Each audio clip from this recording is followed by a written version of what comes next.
health.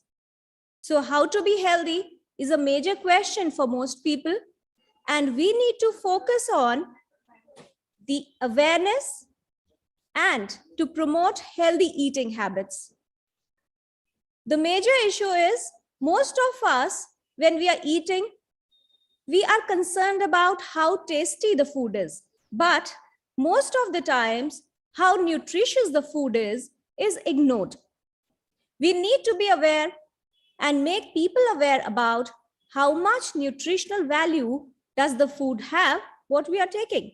And this is the focus of the deliberation from all the medical fraternity who is here, who are the part of this deliberation, who are making efforts and making awareness, making people aware about the importance of nutrition for our health.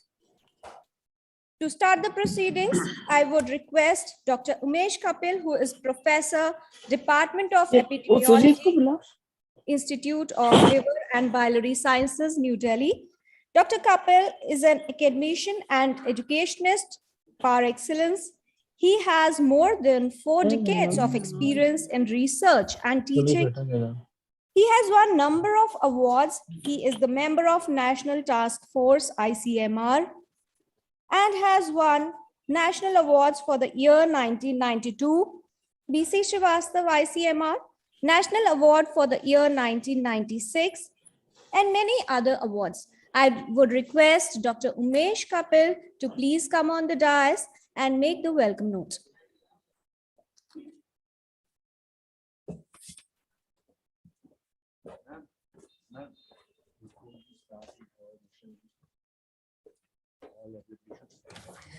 Before we start the proceedings, I would request all the dignitaries present here to stand up for the national anthem.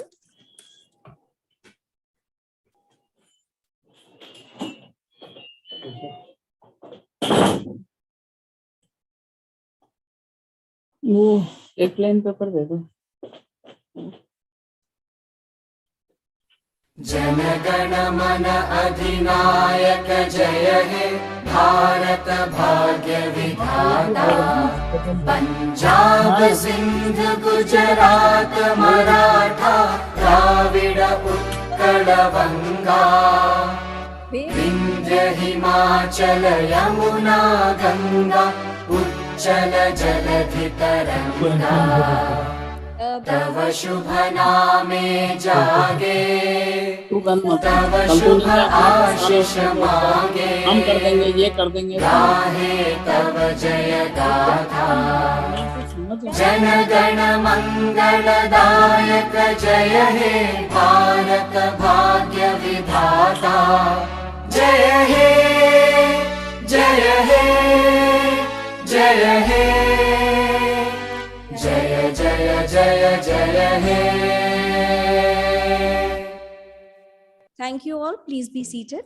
And may I now please request Dr. Umesh Kapil to deliver the welcome note.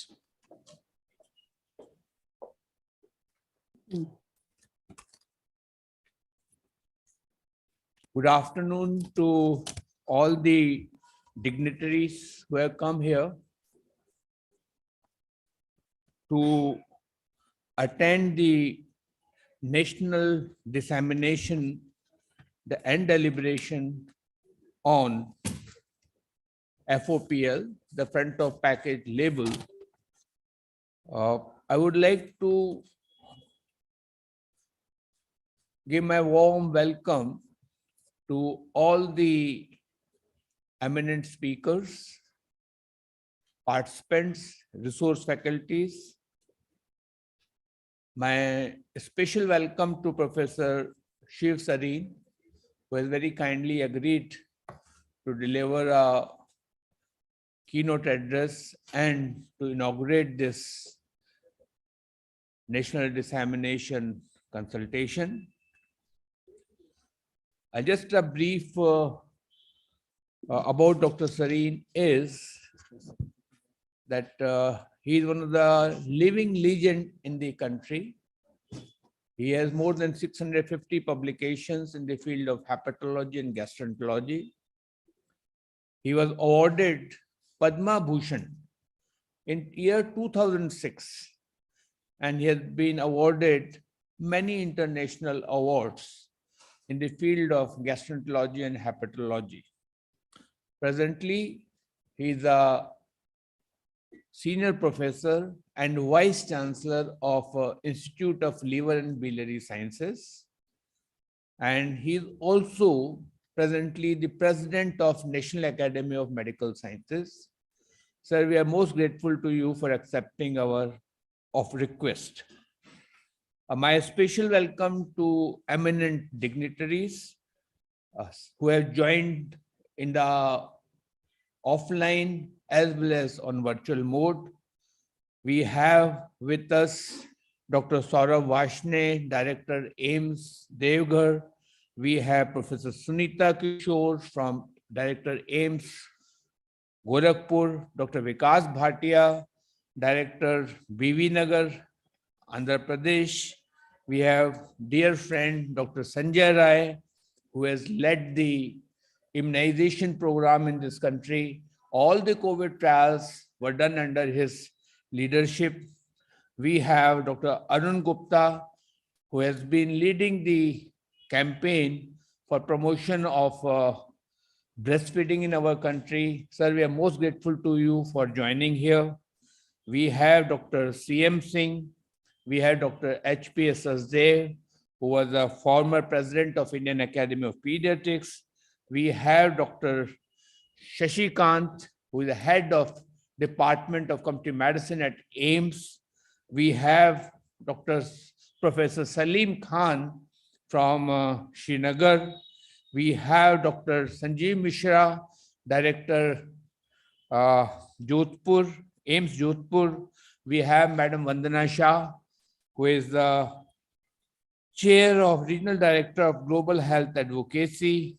We have Dr. Sunila Garg, who is the President of Indian Association of Preventive Social Medicine. We have many more. My apologies if I have forgotten chief or any VIP guest over here, but please apologize because of lack of time. We have participants from all over the country, and they all are eminent participants. We have people from Assam, West Bengal, Jammu and Kashmir. We have from Punjab, majority of the states in the country. My request to all of you is please enjoy the scientific deliberations. And if you need any help or assistance from us in making your stay comfortable in Delhi, please do give us a call. We'll be there to help. The main aim of this dissemination workshop or consultation is to disseminate the awareness amongst the medical fraternity about the healthy foods. And we hope that the effort of all of us would make a dent to take the government of India on issuing the strong FOPL guidelines so that we are able to prevent the epidemic of non-communicable disease which is happening in our country. My last request to all the speakers and chairperson is, since it is a 3-hour deliberation, please adhere to the timings, and chairperson should stop the speaker if he is going beyond his mandate.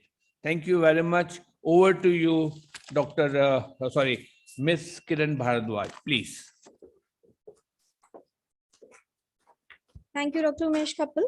And now I would humbly request our Honorable Chief Guest, Professor Dr. S.K. Sareen, who is a great personality and his efforts in the field of medical are commendable. He has delivered a number of successful projects. He is Professor of Hepatology and Vice Chancellor, Institute of Liver and Biliary Sciences. He was instrumental in setting up this institute, and he has made commendable efforts all these years and specifically during the COVID pandemic. Dr. Sari, please, I would request you to share your valuable words with us. Thank you, Kiran, and thanks, Dr. Umesh, and the organization, front of package labeling concept to me. There are a few things I would like to add in addition to welcome to all the dignitaries. We all were very fond of using sugar-free and thought that taking sugar-free will decrease the calorie intake. Our very prestigious journal, Gut, showed that taking sugar-free has so much difficulties to our system, but nowhere it is written on the sugar-free. Similarly, many of us are using routinely the packed foods which are stored under different conditions, but they are probably written in such small letters that we are not able to read what are the ingredients and how the packed food has been stored. This was the problem in Paris, in France, for the type of cheese they were doing in late 90s and so. And the type of cheese used was not possible to be tasted by everybody. And the French government therefore came out with several regulations because cheese was the biggest, kind of export quality material from France. That revolutionized the whole concept of packaging, labeling in that part of the world. In India, we all know that the food which we are eating sometimes is not good. As a clinician, I would advise for a few things to be clearly mentioned, and these include the type of and the quantity of fructose on any food. Because the epidemic of fatty liver disease, the epidemic of cirrhosis, gallstones is largely related to our intake of carbohydrates, which are not clearly mentioned. Nowhere it is mentioned also that these kinds of foods can be health hazards for us. We just mention it is fructose, it is glucose, but no details are provided. I see such eminent experts here who are probably going to debate on it. As a gastroenterologist and a liver person, I would say there are two types of people. One are obese and one are healthy, lean and normal weight. A lean person can be metabolically unhealthy or metabolically healthy. An obese person can be metabolically healthy, metabolically unhealthy. So every overweight is not unhealthy. So because of these understandings, in 2020, the nomenclature for non-alcoholic fatty liver disease has been changed to metabolic dysfunction associated liver diseases. The MAFLD includes diabetes, it includes overweight. Why I'm telling you these developments, and globally there is now a kind of rage to change the name to metabolically dysfunction associated liver disease. Now, if you have MAFLD, means you have diabetes or you are overweight, small environmental change can make a huge difference. If you are otherwise metabolically healthy, these environmental change will not make a difference. So an MAFLD guy means his father, mother had diabetes. Now he is exposed to nutrients which are harmful. Even small amount of nutrients will make a huge difference. Therefore, in my mind, it must be the food packaging must also include to which category and to what are you supplying. Suppose you are having foods which are having labels this is good for this category, but maybe harmful for this category. We have not personalized a large number of food items. We only say sugar, we only say carbohydrate, fats, and proteins and calories. But is that suitable for a person who has a different metabolic profile? So, my first point is foods and food items which you're labeling should have clarity. This is harmful. Like for cigarette is harmful for this.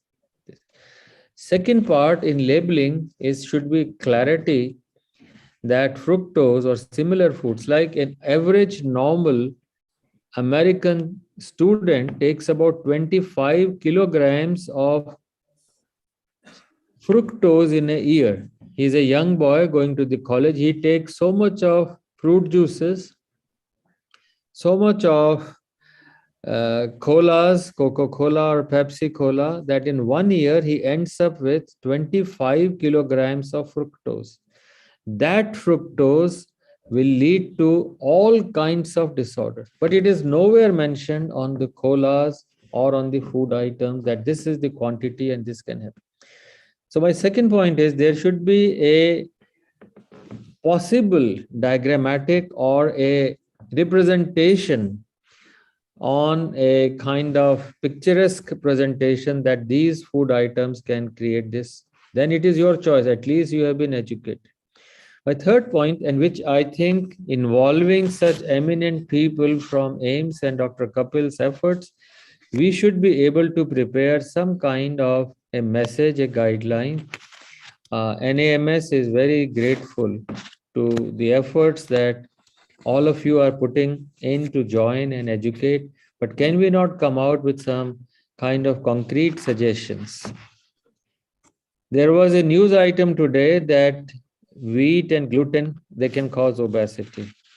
Well, that may or may not be, but certainly millets can decrease the glycemic index and decrease. But it's not mentioned about some food items, they're good qualities.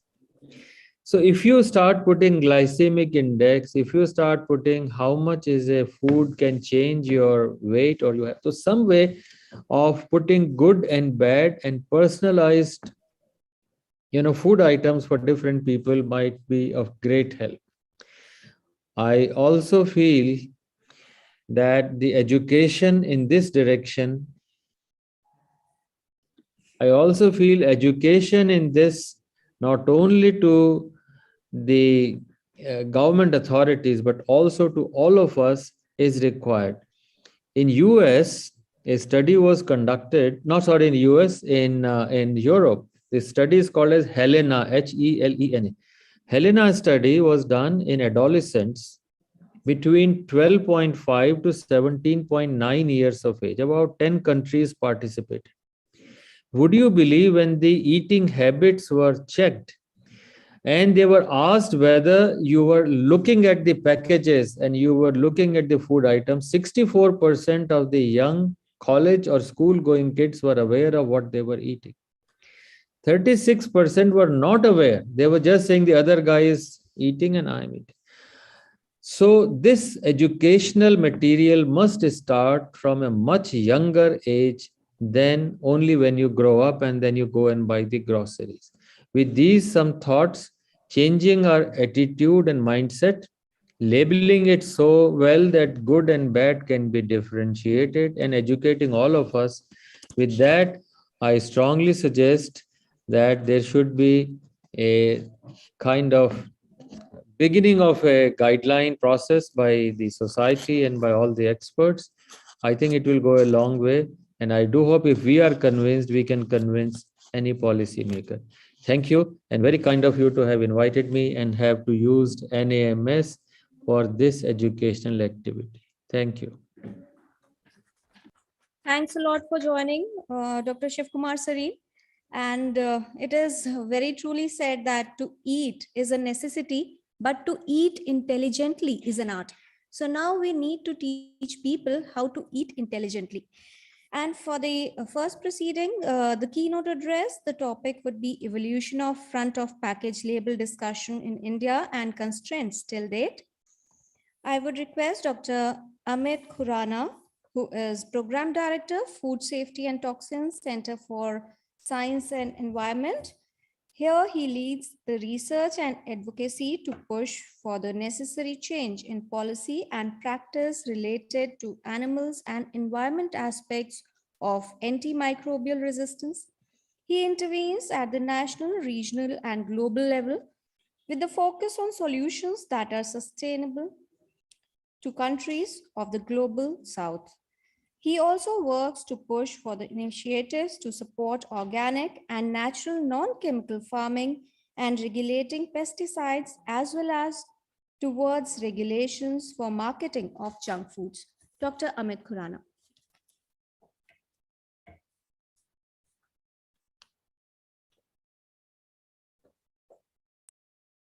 Thank you very much. Am I audible?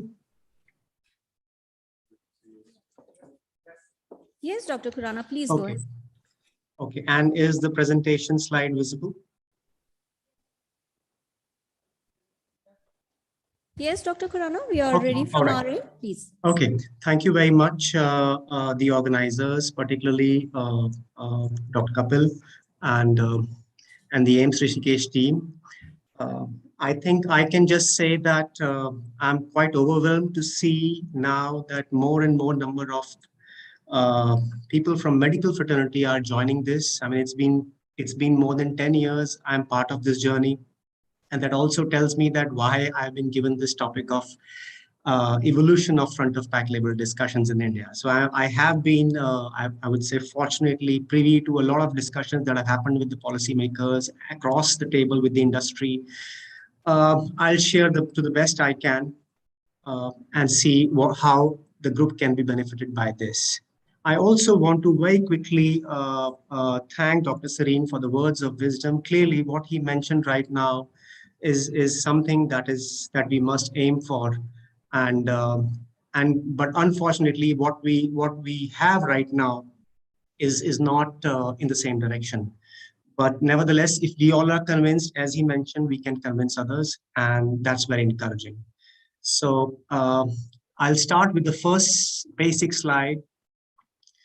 So what we have today to inform the consumer about what a packaged food contains is this. This is nutrition facts label, but it does not tells you how bad the junk food is by design. And of course, it is proven that it is ineffective in its purpose. It's actually, to my understanding, it's an industry strategy applied to keep the consumer confused. It has too many numbers, too much text, requires a good understanding of nutrition science, English, comprehension, mathematical skills, too much to ask for from an Indian consumer. And whatever I have understood in the last 10 years, it's actually suited for compliance, enforcement, and scientific understanding, but clearly not for informing the consumer.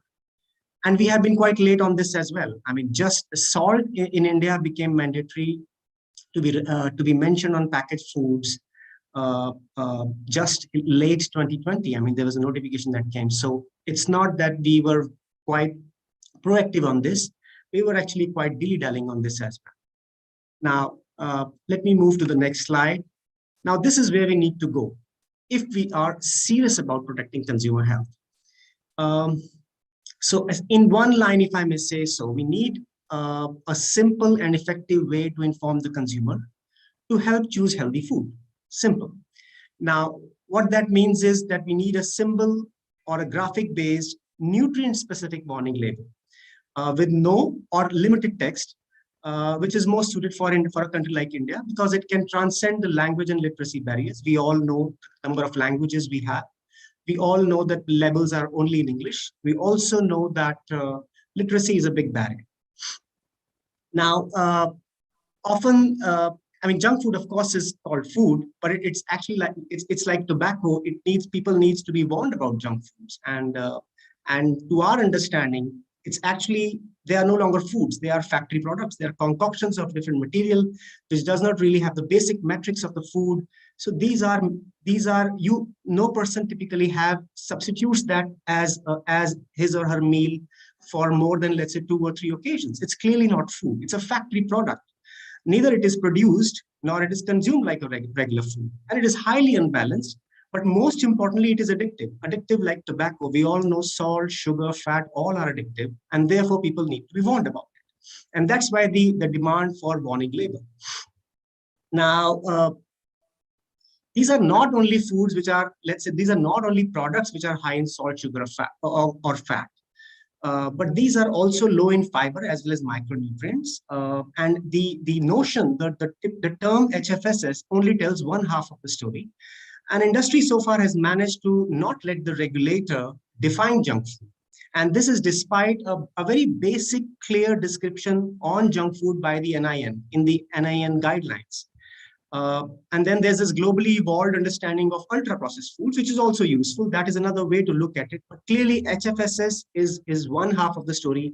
It does tell you what it has high, what bad ingredients it has in high quantity, but it doesn't tell you what good ingredients it doesn't have. So we have to be mindful there. And these are bad foods. These are not at all good foods, globally indicted for bad health. Strictly regulated in several countries, unlike India. And the same set of companies which are forced to adopt warning labels in countries with strong regulators, they are allowed to put their interest ahead of the consumer health issues in India. So that's the broad summary of it.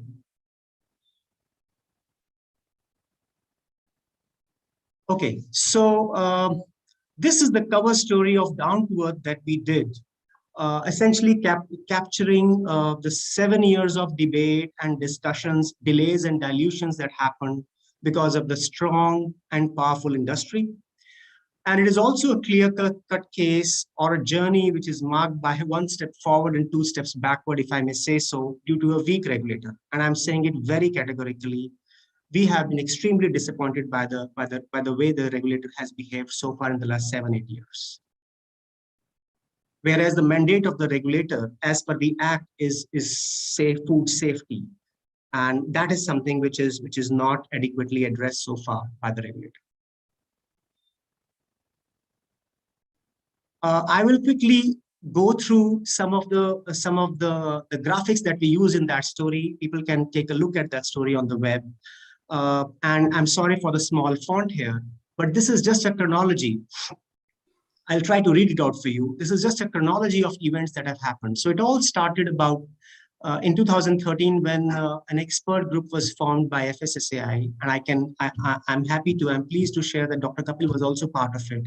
There were other people who are in this room who were part of this group, and it was very clear that we need a certain set of regulations, for example, in the schools, but also we talked about front of pack labeling. And at that time, the global best practice was traffic light, and we talked about traffic light labeling. But that does not mean that is something that we have to follow today, because today the global practice is different. And this was the time, actually, the first dilution happened in this committee, wherein the industry did not let us define, say, junk food. It was talked in terms of HFSS. And from there on, we see that it's now being called as HFSS.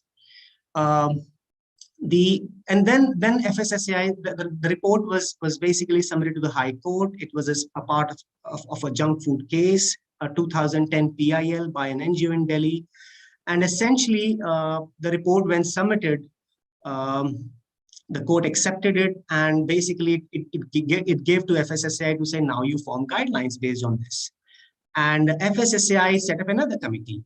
And that committee, broadly in May 2017, after 2 years, essentially recommended that, yes, it's important that nutritional information should be made easy.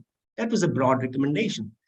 And then FSSAI in 2018 came up with its first draft. And this was the first draft wherein the thresholds were present for front of pack labeling in India, wherein the labeling design was presented, wherein it was very clear that which nutrients would be labeled.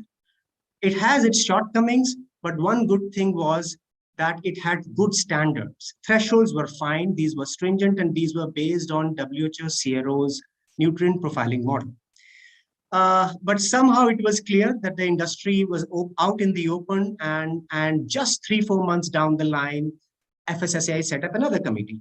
And this committee, essentially, to our best of understanding, there are no recommendations or minutes of the discussions of this committee out in the public domain. This committee basically changed a lot of things, and a new draft came in July 2019, which basically changed the nutrients that were to be labeled. And I'll tell you in the subsequent slides. And then sometime in December 2019, CSC tested products, packaged foods and fast foods, not only packaged, but also junk foods, which are sold at fast food outlets, such as burger and pizza, tested for tested for fat as well as salt, and put its result out in the open. It was clear that most of the packaged food would have been labeled red if the draft of FSS 2018 or 19 was to be followed. And that again created a lot of hue and cry, uproar, and the industry was out in open saying, no, we do not need red label. And then immediately after that report, sometime in November 2020, FSSAI in January 2020, FSSAI delinked that front of pack labeling from that 2019 draft. It set up another working group, commissioned another study. So this was now the third committee, or perhaps the fourth committee. And then in January, from January to June 2021, based on that results of commission study and working group standards, deliberations happened at FSSAI among stakeholders, and clearly, in that deliberations, working group proposed new thresholds, which we think were very much relaxed. And then industry kept on pushing for weak laws. And towards the end, we saw that FSSAI started proposing inclusion of positive nutrients in the FOP label, which was nowhere in the discussion so far. So this basically meant that the ground was set for even a weaker set of labeled format, which was summary indicator, which is essentially a health star rating, or let's say a summary Nutri-Score adopted in few countries in Europe.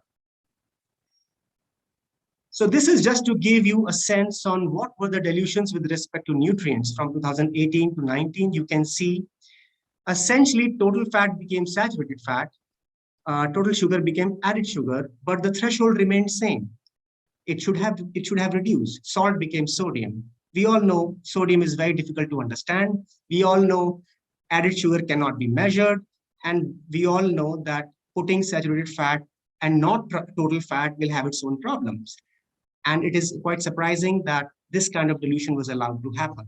Nevertheless, strong opposition from civil society groups, which again ultimately led to, as we just discussed, new discussions. So what we now know is that yes, calories, yes, that would be labeled, total sugar would be labeled, but saturated fat would be labeled and not total fat, and salt may be considered. We have to see. So that's where we are. Some good things, some not so good things. But all in all, the 2018 draft was good in terms of thresholds, but it was not good in terms of the model. As you can see, this is more like a mix of traffic light as well as monochrome GDA model. But the red color was okay. So it had its problems, but it has some good things. So it was very good on thresholds. This is about the study that we did, 2019, essentially highlighted all fast foods or popular junk foods, and correctly so would have been labeled red. And as I mentioned earlier, FSSAI delinked that and set up another committee. This was the result. Essentially, you can see all chips that we tested, namkeens, instant noodles, burgers, fries, they all were high in more or less both salt or fat. And you can see the number of times they were higher when compared to the thresholds proposed by the FSSAI in 2018. Now this slide, again, very sorry about the small font.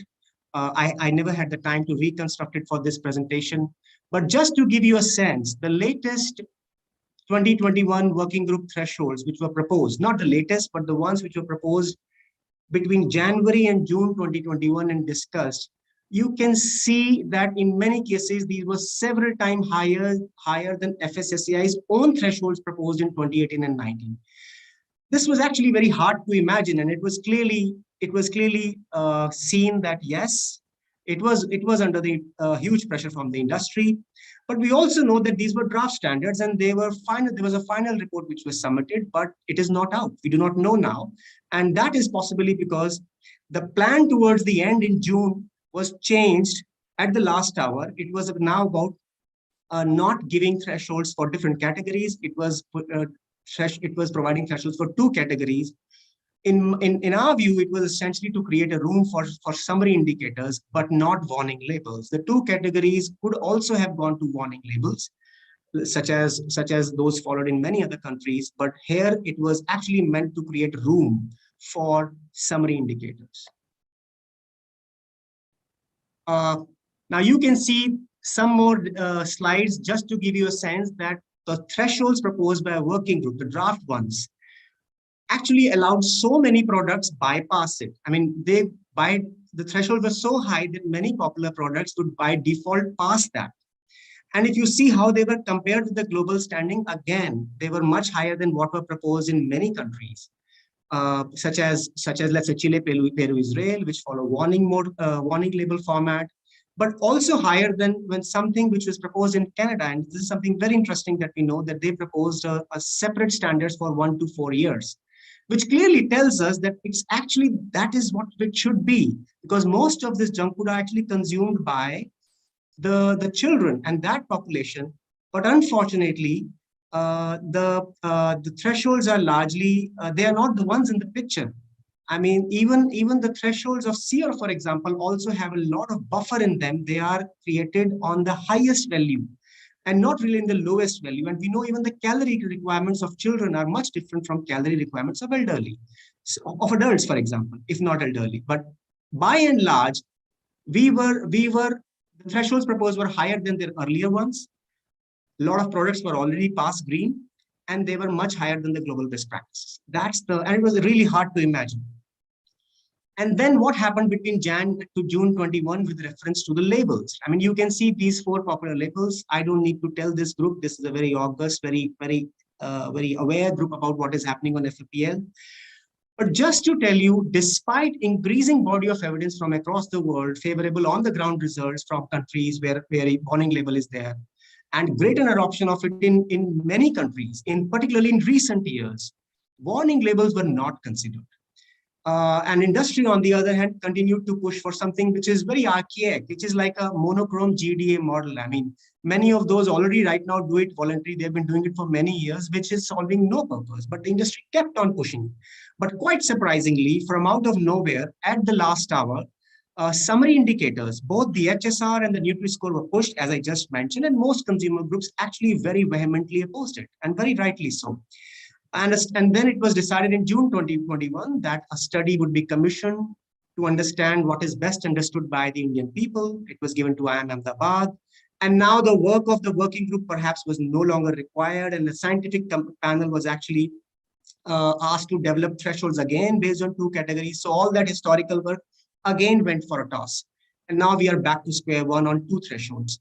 So that's what happened with reference to the format labels. Now let me just go to the last slide, second last slide. So this is about a meeting that happened a couple of weeks ago, right in February 2022, wherein the scientific panel came up with the new thresholds now for two category thresholds, 2 products, foods and beverages. IMA study results were presented. I can't go much into detail of these studies. I'm a part of the committee, but one thing is very, very clear, that it's the health star rating which is being pushed in a much orchestrated way. And this is about stars. I can just tell you, you can take a look at this slide, second column topmost. This is about the stars. So it will, to our understanding, it will do more harm than good. And we are very careful when we say that, as this design has a positive connotation, and that basically means even if it is 1 star, it has a positive connotation. Stars or the World Health on a bad food is actually far from reflecting the true nature of such foods. It's actually the opposite of it. And it is very clear that if it is allowed to happen, then the unhealthy and the bad foods will actually be legalized or get licensed to be sold as good food. And there's a high risk of they being perceived as healthy, as HSR clearly is misleading. So there's a clear big concern here. And besides these are not nutrient specific. It will never let consumer know if a product is high in one or the other ingredient. It will confuse the consumer. What does a 3-star mean? It's actually not meant for warning. It's meant for comparison of products within the same product category. It will not aid to the long-term consumer education because you will never get to know what does this mean, what is high, what is wrong, and that will not let you know what you should eat less and what you can possibly eat more. And of course, it is vulnerable to manipulation due to the element of positive nutrients into it. Only few countries in the world have adopted this. They do voluntarily.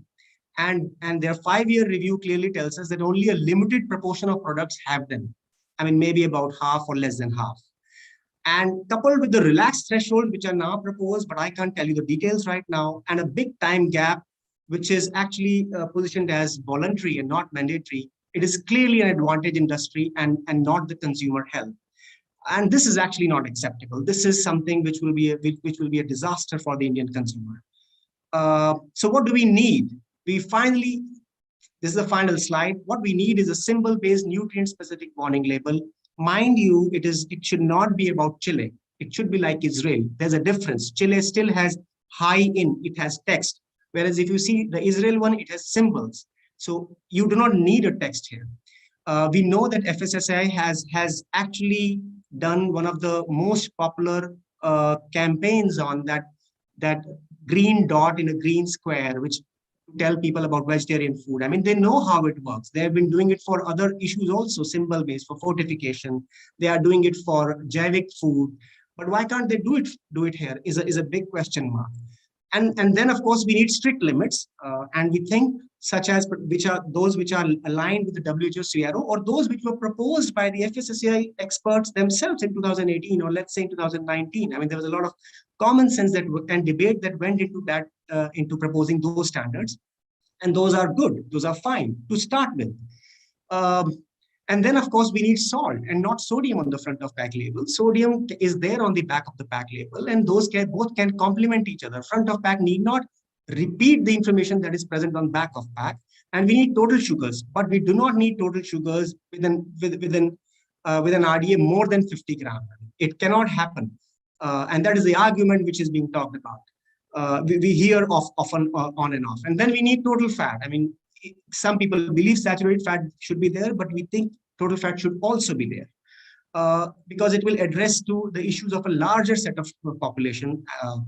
And then, of course, calories. But we do not need a voluntary approach and no more delays. So with that, I submit. I hope I have not crossed the time, but I'm really sorry I would not be able to take any questions. I have another meeting in 15 minutes, a CSC meeting.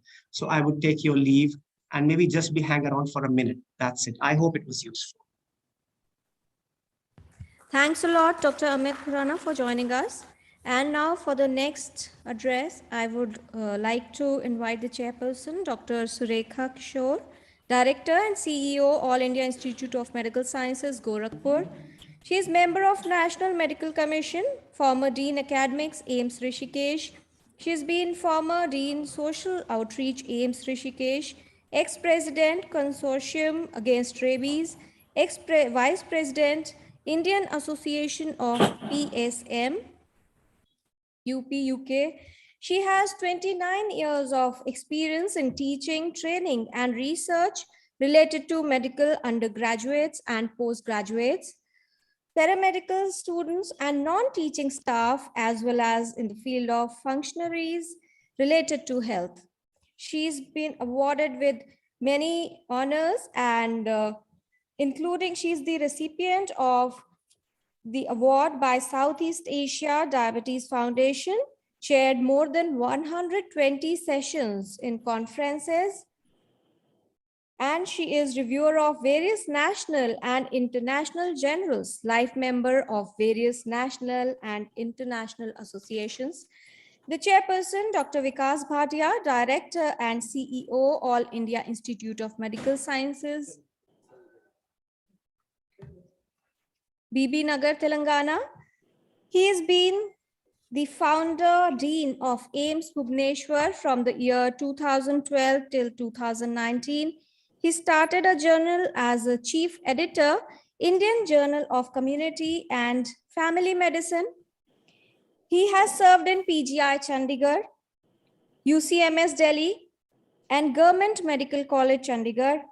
He has done over 155 publications, authoring 2 books, and publishing 52 funded projects. I would like to invite the speaker, Dr. Sunila Garg, President, Indian Association of Preventive and Social Medicine. She is Professor of Excellence Medicine in Maulana Azad Medical College, National President, IAPSM 2021, National President, OIMAG, Collaborator, FOPL Advisory. Fine, Kiran, that's good. Fine. And We all know each other, so it's better. and that I would we- request, I would tell that the keynote address is on front of package labeling and its role in controlling non-communicable diseases. Thank you, Kiran. And it's been a long time after which we are meeting. We have done several sessions together. And thank you, Dr. Kapil, for having this initiative over here in NAMS. And also, basically, I thank AIMS Rishikesh for having this program and all I can see a lot of representatives from All India Institute of Medical Sciences. So this is a big initiative, but there is a lot of coincidence. Dr. Vikas is there. Dr. Surekha is there as chairperson and I'm there as speaker. All 3 of us, we belong to MJMS Sevagram.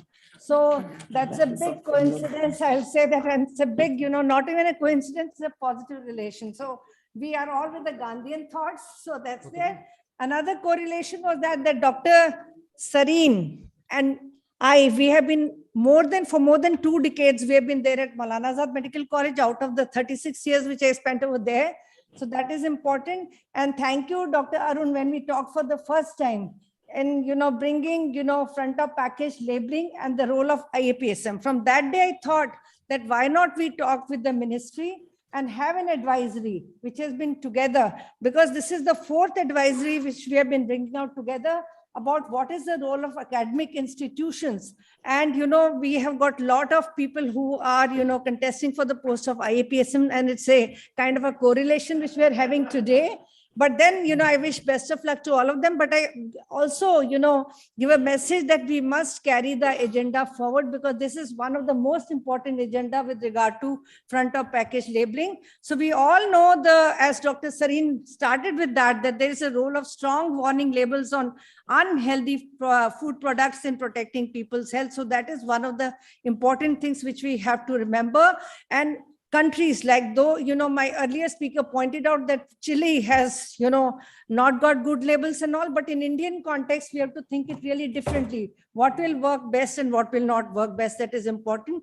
Because another thing is that if we all remember that junk food has little to recommend it to our smarter parts of the brains, because when we all are eating, we forget that what we are eating. That is important. Even if it is junk food, it is the taste which matters to us. So that is important part. So to our impulsive side, it is the taste which matters most. So that is important. How many times, the chola bhaturas would have come and people have got the guts to refuse them and all that no, I'm not going to eat. This has got, kind of, it's a junk food or something like that, because we don't count them. Samosas are there because there is nothing written on them. So that is where we need to look at from that perspective also. So, but then, against the light of, since I'm going to speak on non-communicable diseases, we all know that they are important cause of mortality and morbidity across the globe, because you see there is a ease of access to energy dense, inexpensive processed foods. Some are known, some are not known. And Indian settings, we have got majority of them which are not known as well. And we have got diverse segment of population from north to south, east to west, that is important. And we don't know the nutritive value, particularly of most of them, that is important.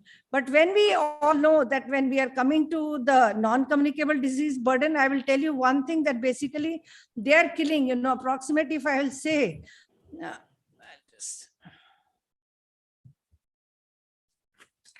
can I just do it, minimize it? Yeah. So as per the NCD monitoring survey, NNMS, which was released in 2020, 2 in 5 adults have got 3 or more risk factors which are related to non-communicable diseases in India. It also states that 1 in 4 adults and 6.2% adolescents. Remember, we are talking of a huge number because we have got approximately 1/4 of our Indian population which belongs to this group, and 6.2% are overweight or obese.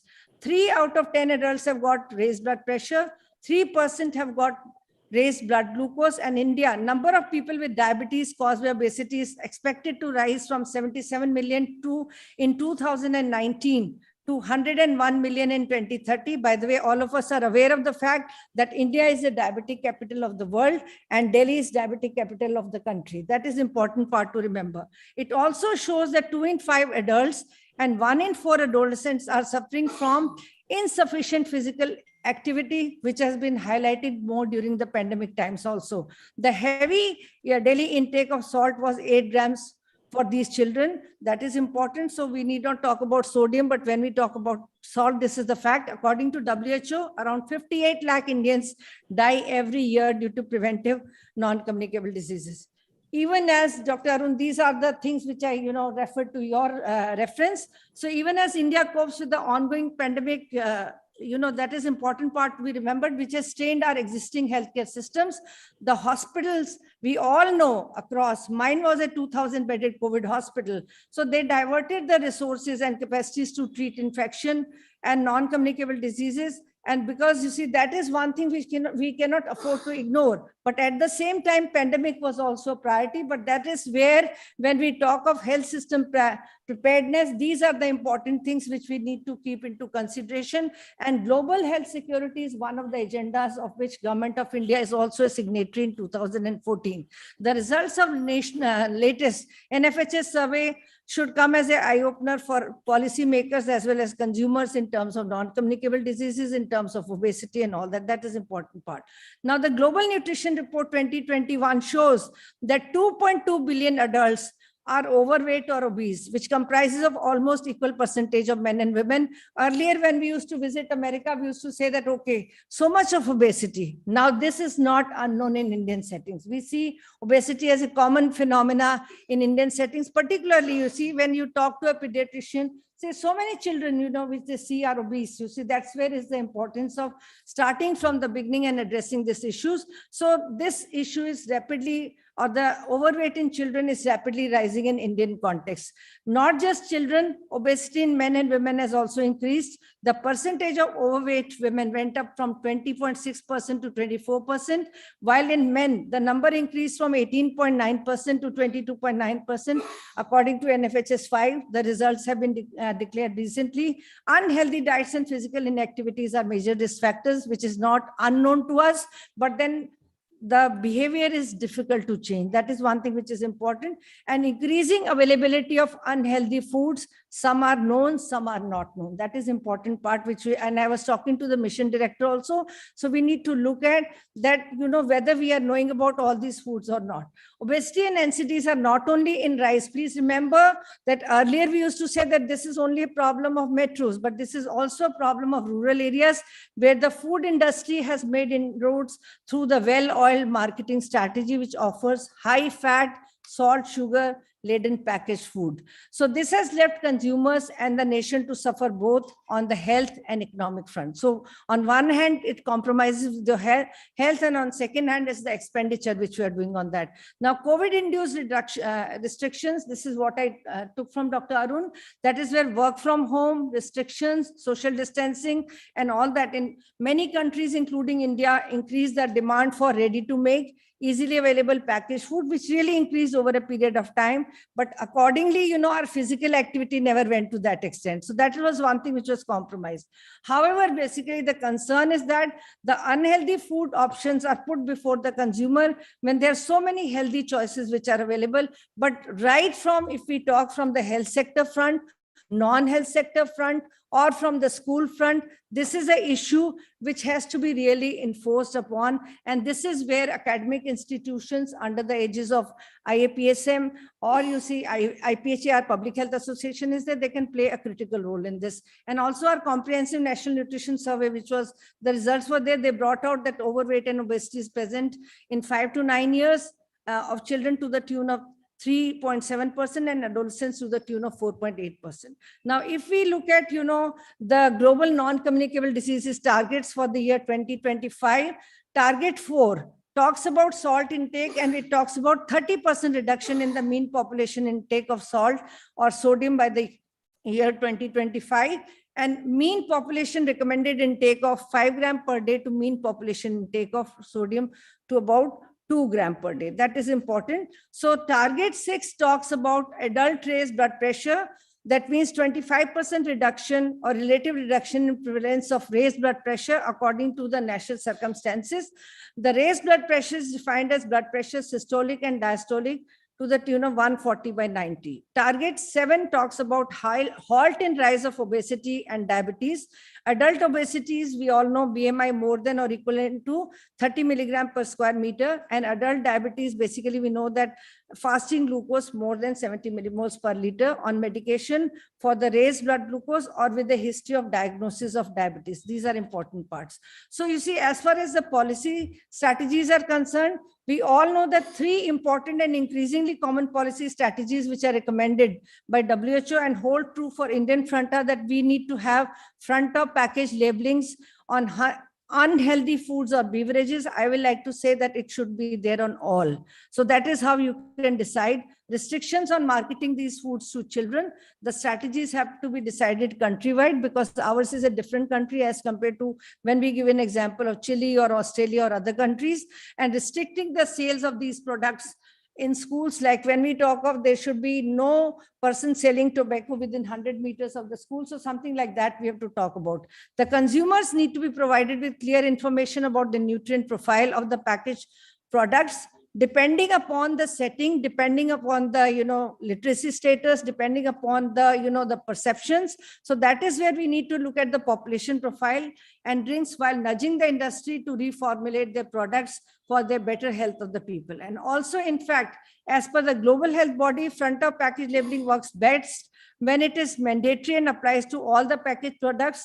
The label is got to be interpretive in whatever manner the people can understand. It has got to be simplistic, simply visible, and guided by a strong nutrient profile model. That is important. So front of package labeling, we all know, is a tool to promote public health by promoting accurate nutritional information, instrument for marketing and product promotion, and label can reduce the information problem. But again, I said the way the information has got to be given has got to be strategically designed according to the type of population, according to rural or urban profile, according to our people, and their understanding capacity in the innovative forms. Again, one thing which you have to also know, that the FOPL provides quick and straightforward information to the consumers, which has already been talked about. And it's a comprehensive policy approach also, which is needed to promote healthy diets and reduces, overweight, obesity, and diet-related non-communicable diseases. Now, what is there behind the labels? Now, front of package labeling regulations represent key public health measure to promote healthier food environments and non-communicable diseases prevention. And this addresses the same thing simultaneously. And existing FOPL systems in nations with high rates of NCDs, warning labels have proven to be effective in changing consumer behavior. But this has not got to be, alone, unless it is supported by policy and program. That is where, the governments need to be involved at each level. Now, warning labels help the consumers quickly and easily identify ultra-processed food and beverage products, hereinafter to be referred as UPP, high in sugar, salt, and fat, or high in sugar, sodium, and fat. And again, we all know that the nutrients of concern are saturated, trans fat, sugar, and salt. So these are there's a large body of evidence of linking these nutrients to the non-communicable diseases. Again, we all know that it is very, very important to mandatorily declare the energy, trans fat, or the total fat, total sugar, and salt with a percentage according a contribution to the recommended daily allowance on the front of pack label. You can see that part 1 talks about energy, total fat, trans fat, total sugar, and salt per serve, and per serving percentage contribution to recommended daily allowance is given in part 1 and part 2, as it is obvious, basically in this first diagram. And the second diagram talks about that wherever it is higher, you make it as red. The calculation criteria per serve percentage Contribution to recommended daily allowance is based on 2000 kilocalories energy, 67 grams of total fat, 2 grams of trans fat, 50 grams of sugar, and 5 grams of sodium chloride requirement of adult per day. And if the high fat, sugar or salt should be colored per day, if we know that, given an example, that energy from total sugar is more than 10% of the energy provided of the 100 grams of per 100 ml of the product. And also you see, if the energy kilocalories from trans fat is more than 1% of the energy provided by 100 grams per 100 ml of the product. So this information is not difficult to teach to the children. So if the school teachers or under the education program, we are telling that if this is right, red in color, this is something simpler to understand. This you can teach to the frontline workers also. This you can teach to out of school children also. But then this message has to go to the all healthcare providers, you see, under the ages of, I'll say that all the academic institutions. So it has got to be a multidisciplinary approach. So recently, ultra processed foods industry has shifted the stance from outright opposing FOPL system to seeking to weaken the policy standards. You see, the food industry is also very strong. We should not underestimate them. I remember in 2011, when Dr. Thakur was there in WHO, we had a meeting, and on the policy front, we were strong. But you see, from the industry front, we realized that it is not very easy to have a dialogue. They will find out, different ways in order to, skip, these different kinds of front of package labeling. Now, where the government has already approved FOPL, the industry is trying to delay the implementation and avoid compliance through multiple tactics. In 2021, the Global Health Advocacy Incubator, that is GHI, monitored this industry and attempts to weaken the FOPL standards in 20 geographies. This report highlights the different actions and narratives by the industry. Now, so there are 4 main strategies the corporate playback is composed of. One is protect this industry's reputation and brands through corporate washing. I'm going to come one by one to this. Influence policies through multilateral bodies to delay implementation and threaten countries with legal and economic concerns. They will also say that there are legal implications if you do this. And this is how we are carried away by this part from the strong industry's narration. Divert attention from the corporate responsibility, which is also one of their responsibilities, to pay attention to non-communicable diseases. They will say that no, there is going to be damage to the environment, and then human health, to blame individuals for their behavior. So they'll say it is the behavior of the individual which is responsible. How come corporate sector is responsible for this?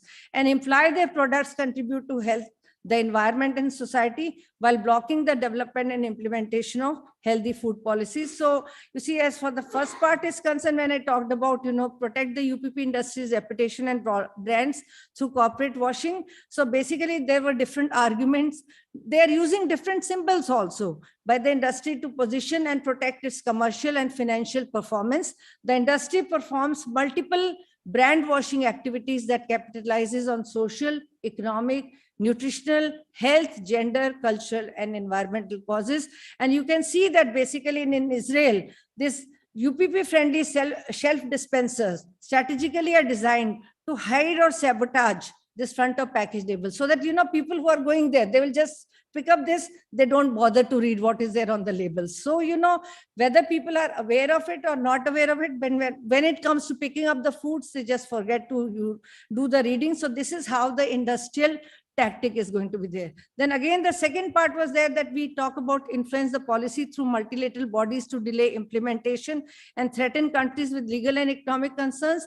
This is by co-opting multilateral bodies at global, regional, and local levels. This is how the industry is strong. They will co-opt, that this is the recommendation of, this body at this level. So, and then, they will say that that's how the industry is guaranteeing normative framework and context that allows to expand its agro business and avoid and weaken regulations around healthy food policies. This is how, again, we are diverted from that. And the third part talks about that even though corporate practices have globally shaped unhealthy food environments, the industry fails to take responsibility for the environmental and human health damage which they cause. While promoting freedom of choice, arguments publicly, corporations that allay the burden of NCDs on individuals, avoid the liability and challenge public health laws and policies worldwide in order to protect their own industry. Remember, every time I'm going to talk about that food industry or any industry, wherever you are going to challenge them, first interest is going to be their own. And remember, they're very strong people. The industry assigns unique attributes to, ultra processed foods to build loyalty and guarantee consumption over time and special attention on children. They will say that. To highlight these food product characteristics, companies often use the relationships and multiple tactics to cause doubts and confusion around the evidence and effectiveness of public health measures. So instead of going straight, they will go round and round and round, fix a meeting upon second meeting. And this is what is happening since the year 2011, while we had a committee with WHO. So you can see that Dr. Sareen made a mention of Coca-Cola, but let's see how the evidence is going to be there. It's one of the, Coca-Cola South Africa, one of the biggest sugar sweetened beverages companies, ironically, it has committed to tackling NCDs, particularly obesity, to create healthier food and more sustainable environments. The results are there to be seen. So that is one thing which we need to look upon. And then Chile case study, I'm not going to highlight because the paper has already been published in PLOS One. And you see the marking showed that conclusion of this study was that the purchase of high-end beverages significantly declined following implementation of Chile's law of food labeling and advertisement. That means if the laws are strict, they work. That is important part to remember, but it is upon the countries, and countries like India, where the implementation is going to be much more challenging. Now, when we come to FSI regulations in 2011, we know that it has undertaken the task of revision of existing package and labeling regulations in 2011, and it has split into 3 separate regulations. Number 1 is draft package labeling regulations, draft advertisement and claim regulations, and draft labeling regulations. These are the 3 components, and it is aimed at establishing requirements for labeling of pre-packaged foods to provide simple, easy to understand information to the consumers and facilitate them in making healthier food choices. This is the basic objective of FSI. And prescribed requirement for front of package labeling, which includes labeling of energy, trans fat, total sugar, and salt on front of package labeling, along with their percentage contribution to recommended daily allowance, along with this HFSS labeling. So this is how it has got to be there. And this was there issued in 2018 as well. So mandatory declaration of what I've already mentioned. And on the left side is the table which already shows you in terms of, the per serving, how much is the energy, protein, carbohydrate, sugar, and all that. But most important is apart from the energy, saturated fat, trans fat, cholesterol, salt, that is important part. But when we look at this FOPL initiative in India, basically in 2018, we had got the draft regulations for front of pack labeling and made them available to public online. It considered different symbols. In philosophy, it was very good. Nutrient profiling models, and it proposed a format which was based on nutrient cutoffs and all that. But where it went wrong, somewhere, this has also got to be industry driven, which we need to see in mind, that how our own professional bodies are associated, or food safety standards of India, when we talked about, so this is where we talk of this, how primarily we need to see that, it takes a lot of time. So that is where the integrated efforts are required from our front as well. So in 2011, we had multiple discussions with FSSAI, probably due to pressure from the industry. In 2020, again, the discussions have been revived in a positive way, and working group is working on the development of nutritional cutoffs and label designs. In 2021, FSSAI is closing on FOPL system, and we as a public health community should advocate for strong interpretive FOPL in India, which is need-based, which is again, the position-based, which is again population-based, literacy-based, to reduce the mortality and morbidity from non-communicable diseases. The proposed labeling format appears to be aimed only at individuals who are literate and who are nutritionally aware, which is a small segment of our population. Almost a quarter of our Indian population is illiterate. Therefore, pictorial representation will allow better engagement and understanding. And that therefore is the role of community medicine or public health departments, which play a critical role in understanding and reaching to the communities. It is crucial to have positive participation from the food industry. Unfortunately, Indian food industries have expressed many concerns over the proposed format, especially using the color red, as it indicates danger which to our mind is not so, and it could dissuade consumers from their product.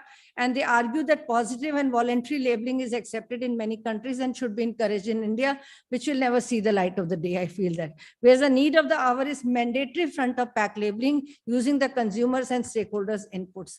So, basically we can see that what are the other areas which is responsible for, children as targets, So another area where we see responsible society and government as a concerned policy maker is to intervene, is to scan what is being dished out to children. Because you will see most of the advertisements on the TV with regard to foods are targeting at children. Bus 2 minute Maggie, bus 2 minute, we talk of different foods. So this is food industry is very smart.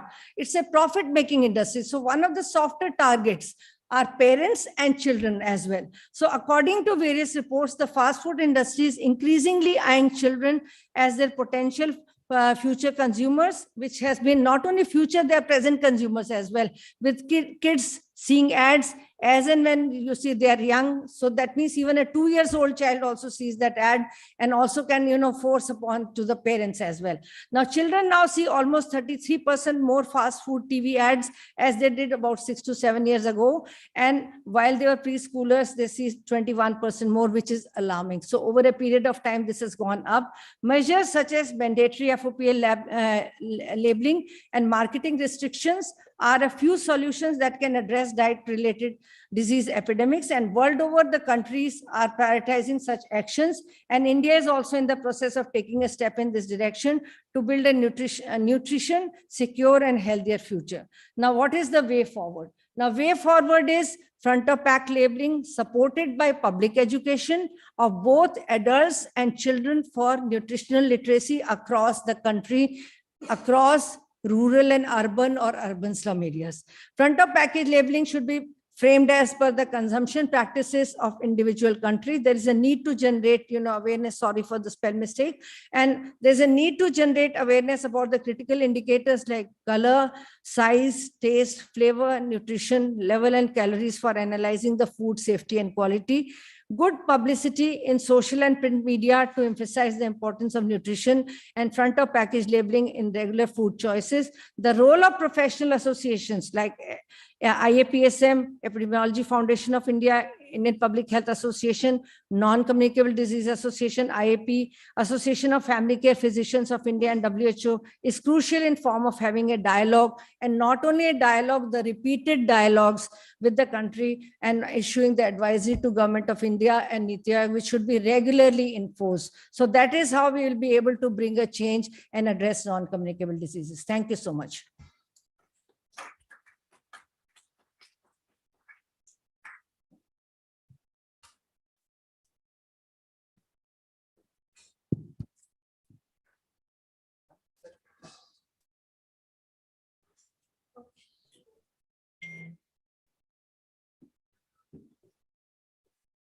Thank you very much, Professor Sunila Garg, for highlighting some of the very, very important aspects which are, we say, after a pandemic of COVID, we say this is, we always say is always ongoing epidemic, lifestyle epidemic, or food is also, food habits also part of the eating habits are also part of our lifestyle.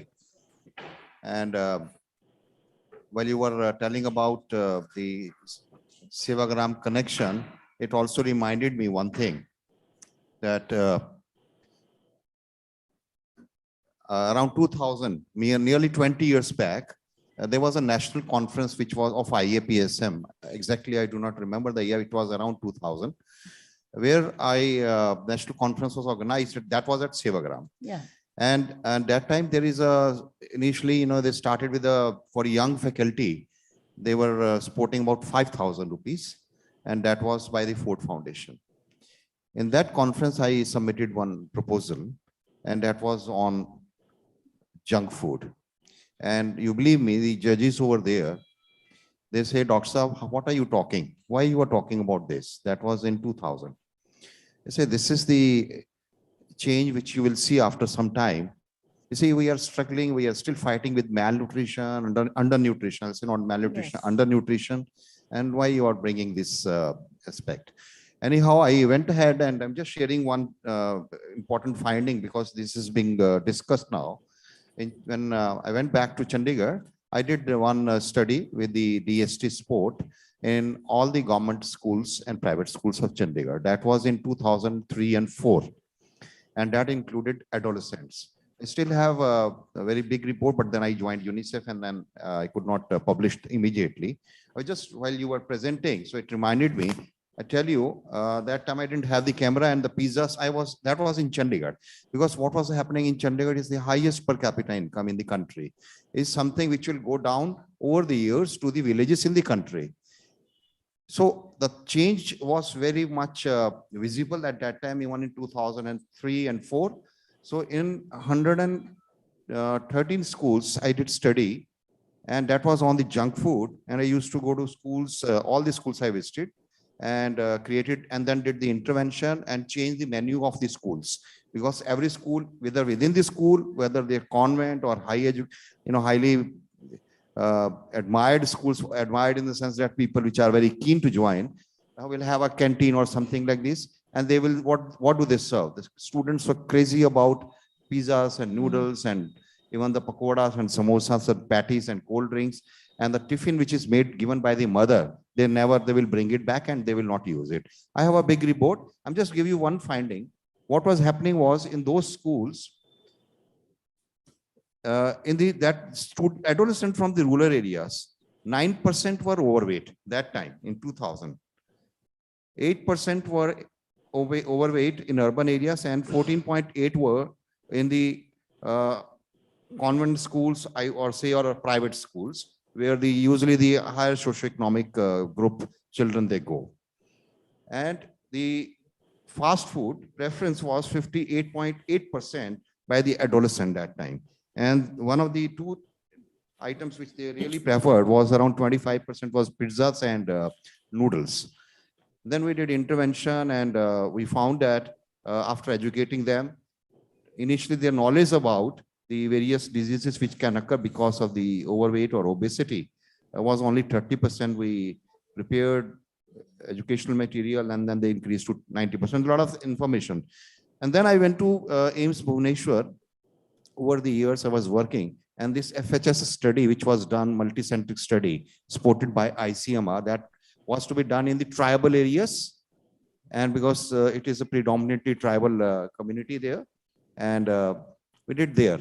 And one of the areas where we went, we found that the random blood sugar level, the triglyceride level, TG levels, and cholesterol levels, which we measured, and that from there we used to send to the Hyderabad that time. And the per capita income of that area was only 150 rupees. They were primarily agriculture based and totally disconnected with the world. And then we did in another tribal area, which was close to the Cuttack. Cuttack is like a bit of industrial, and there were a lot of workers, and they were working in the industries. Their income was 400 rupees per. And the percentage increase, if we compare odds ratio, or we compare how much was the change in the RBS, in triglycerides and cholesterol, it was 7 to 8 times higher. The same kind of community with a similar kind of background, when their socioeconomic state income increases, and they start going from adapting to the modern ways, they feel that eating this kind of food or consuming Coke is considered to be a very important. So we need to really educate our communities.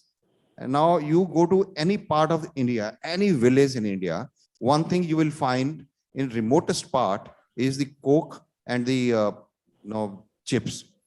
But what you do not find anywhere in the world, in the country, many a times, is the ORS, which is a life-saving. Why we are not able to provide ORS in every village at any time, and the Cokes and Coca-Cola and Pepsi and chips are available at every corner in the country. So this is all market driven.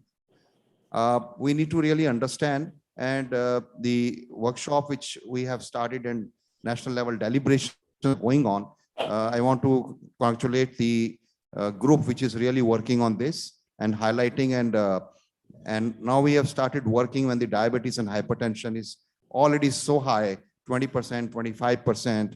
And you know, a lot of change, even if you go to the tribal areas or remote parts of the country, this has really started affecting.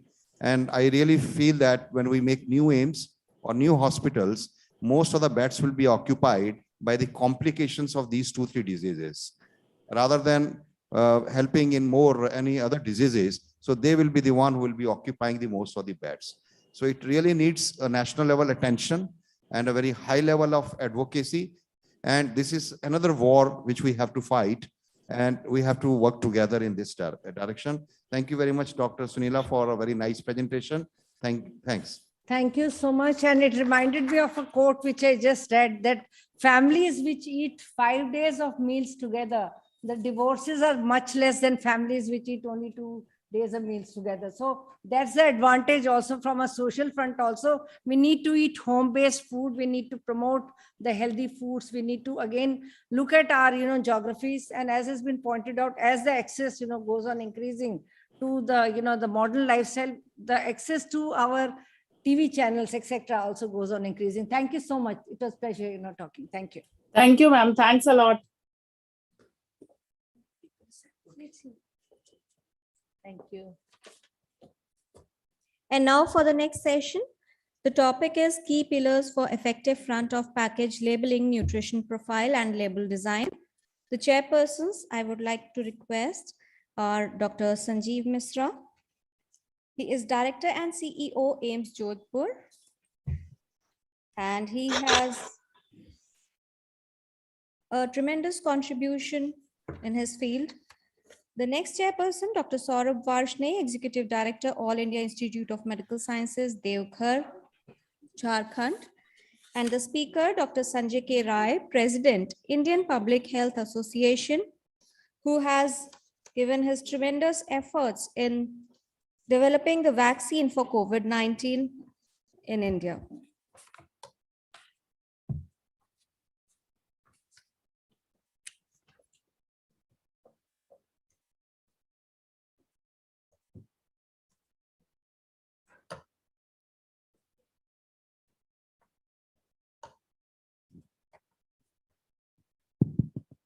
Hello. In the meantime, I think Dr. Rai is arranging the slides. Insert new. I think I'm not a directly connected public health person.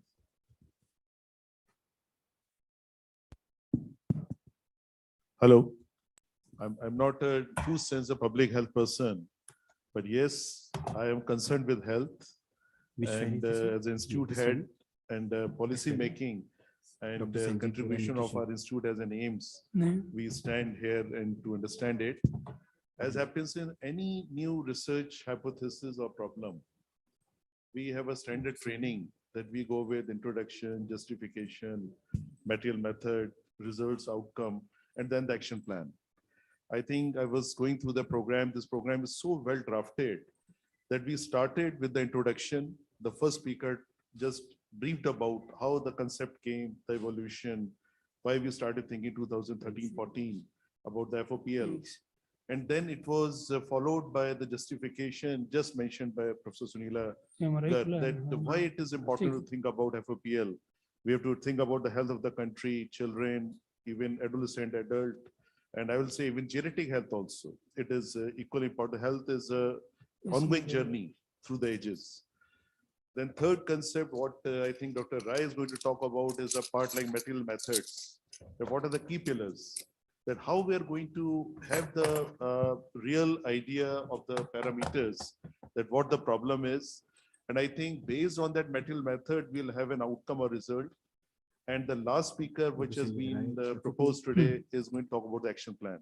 So I think it's a full research methodology journey we're going to have today on FOPL. So I'll invite I think Professor Sanjeev Misra sir has joined us. Sir, if you'd like to say something, please. Thank you, Professor Varshney. I think it's a thank Professor Nish Kapil for asking us to be part of this. It's a very important issue. And as Dr. Vaishnav said, that I think not the slides are there, we should be listening to Professor Rai. We are not the teachers to talk to this, but we can give our support to it in a full way so that it takes shape and the message gets disseminated across. I think because I heard Professor Garg and then also the views of Professor Bhatia. And I think the entire program is so interesting that it will be a pleasure listening to Professor Rai. If he's ready with the slides, over to him to give his keynote lecture. Professor Sanjay Rai. Thank you, chairpersons. Thank you very much.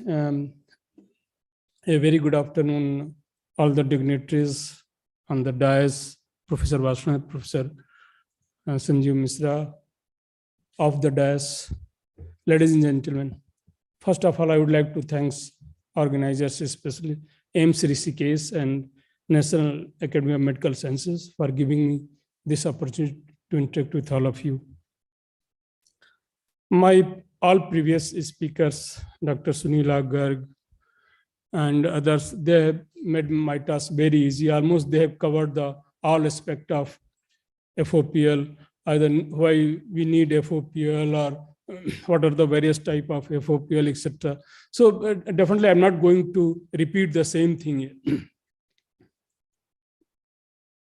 If you see the evolution of the humankind, our ancestors, they used to prepare food for themselves. So they had complete knowledge about their own food, what they are eating. But gradually with the evolution, what happened? We shifted from own food to self-made food to others-made food, and then factory-made food, ready-to-eat food, etc. So that is the ultra-processed food. We all know this ultra-processed food has become abundant in our food chain system everywhere. Developing country, developed country, it's your rural area, urban area. Dr. Bhatia just mentioned that when in 2000, around 2000, when he discussed about this processed food, that time everybody objected, what are you talking? But now this is the reality. This is the history of your processed food, and it's not the recent phenomena. Although in last 10-20 years, it's a very fast growing industry. But even during this British time, this started. And all over globe, the consumption of this energy dense and nutrient poor food and beverages has escalated rates of diet-related non-communicable diseases. We all know that majority of these non-communicable diseases, the death due to this, especially the premature deaths, are preventable deaths. But this is happening all over. What Dr. Sunila mentioned about the effect of all these foods on non-communicable disease and all these behavioral-related diseases. Also, international agencies, UN agencies, they have concern about, so they have framed some guidelines also related to all these food related guidelines, including FOPL. So I'm not going to discuss the importance of FOPL. All previous speakers, they discussed about the importance of FOPL. So definitely I'm not going to cover this. PAHO, Pan American Health Organization, published a report highlighting the relevance of front of package labeling as a policy tool for the prevention of non-communicable disease, demonstrating further support to this regulatory intervention. So already they have published various reports. There are national guidelines, international guidelines. Our country also having national guidelines published in 2011. So already there are a few guidelines, but the problem is the implementation of these guidelines. Interpretation, not only implementation, even the interpretation of these guidelines. Breastfeeding Promotion Network of India, IAP, Indian Association of Pediatrics and Public Health Association. It's not only Indian Public Health Association, IAPSM and IPHA, both are in favor of this FOPL, and we had several discussions in past also. We have already sent letter to our health minister and health ministry along with IAP and BPNI. Dr. Arun Gupta, he took lead in this, and last year, if I recall correctly, almost a year ago, we sent letter, and last letter we sent to Dr. Mandvi, Mr. Mandvi, also our current health minister. So we have already shared letter related to FOPL. So it's not a new story, although Dr. Sunila Garg has covered about the NCD, but see, definitely there is a shift from communicable disease to non-communicable disease, and food, what we are eating is one of the major factor responsible for it. Like she mentioned about the India is a diabetic capital.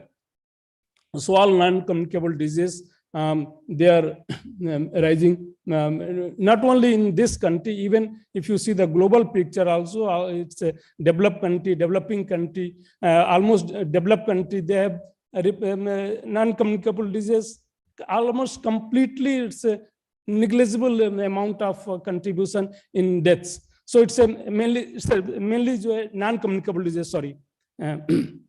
It's not the communicable disease. And in developing country also, this non-communicable disease, they are replacing mortality in both premature mortality, overall mortality, and morbidity due to non-communicable diseases in rise.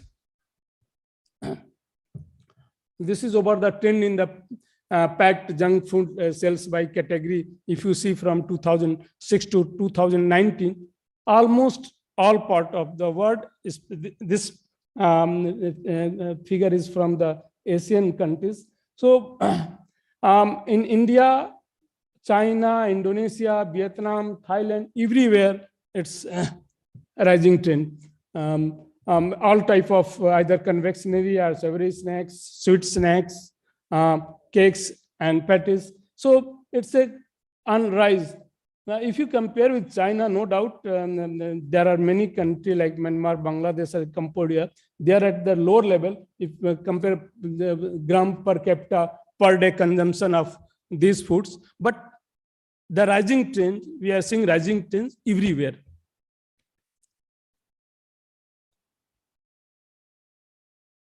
India, if you see, no doubt rising trend, and rising trend not on one part, but either sweet snacks, savory snacks, confectionery, cakes and patties. So in almost in all, and it's a 400 times increase from 300 to 400 times in, percentage increase, 3 to 4 times increase in the level in from 2006 to 2019.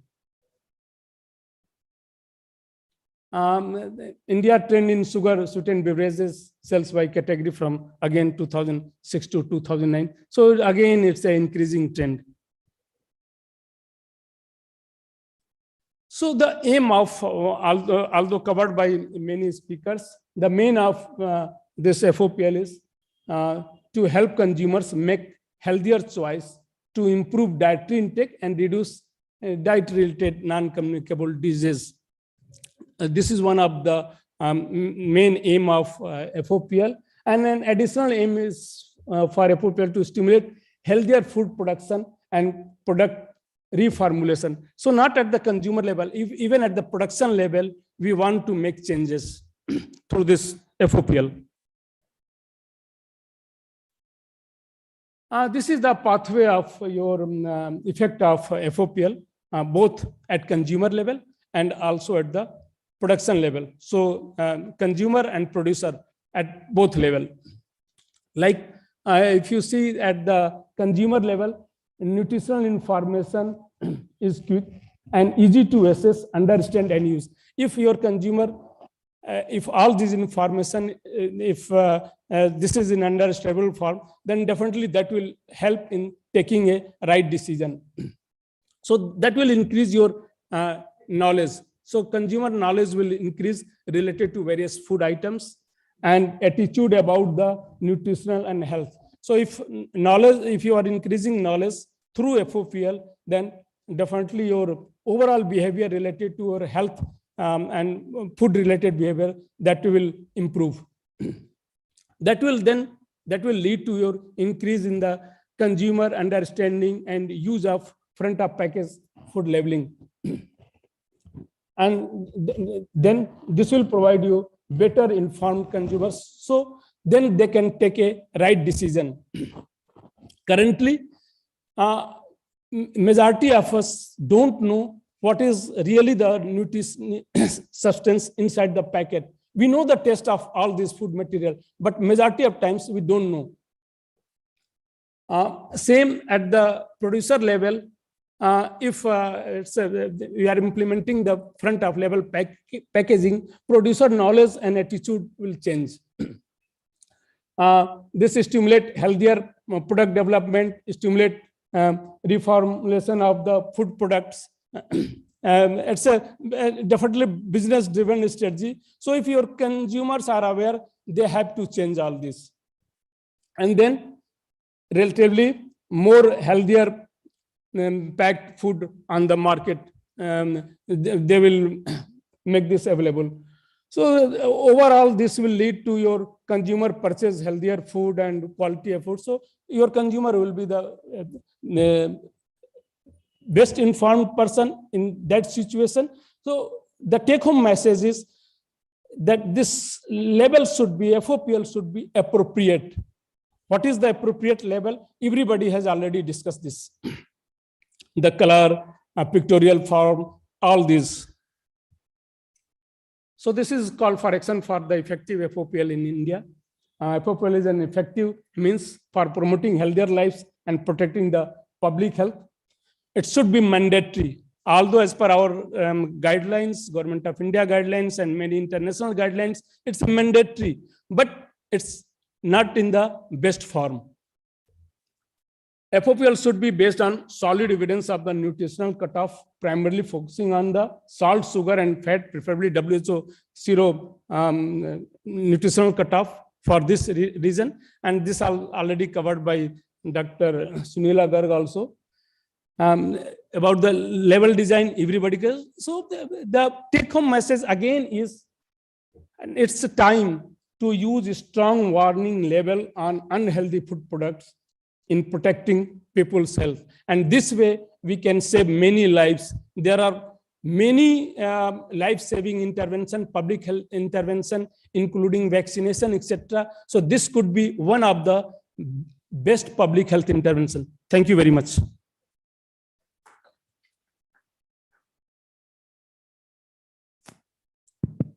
Dr. Wright, I think you have covered it in a very allotted time, within allotted time. It gives time for discussion.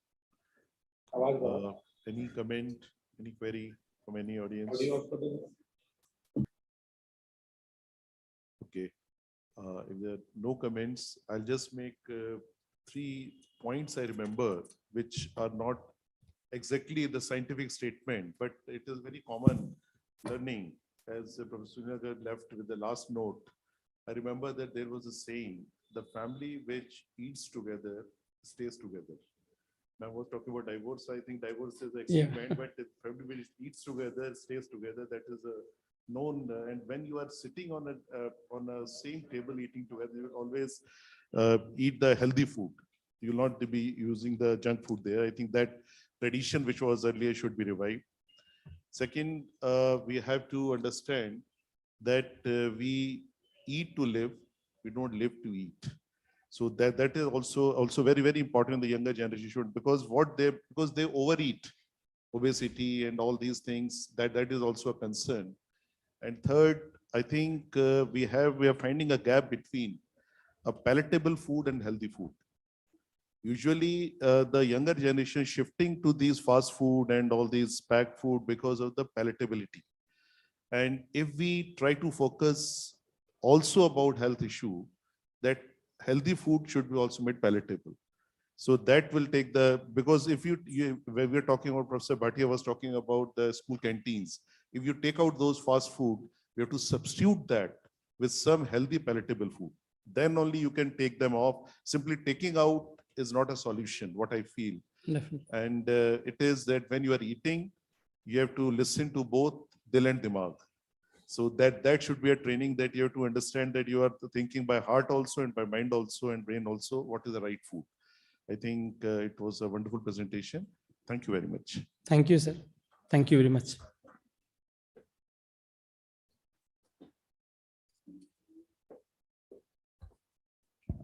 Thank you for joining Dr. Sanjeev Misra, Dr. Saurabh Varshney, and Dr. Sanjay Rai. And the next session, the topic for this would be call for action for an effective front of package label, role of public health associator. And I would request the chairperson, Dr. Chandramani Singh, Professor and Head Community Medicine, All India Institute of Medical Sciences, Patna. He is Vice President, IPHA, has 22 years of teaching and research experience and has conducted all 3 phases of co-vaccine trial. I would request speaker Dr. J.S. Thakur. He is President, World NCT Federation, Professor, Department of Community Medicine and School of Public Health, Postgraduate Institute of Medical Education and Research, PGIMER, Chandigarh. His area of interest is non-communicable diseases.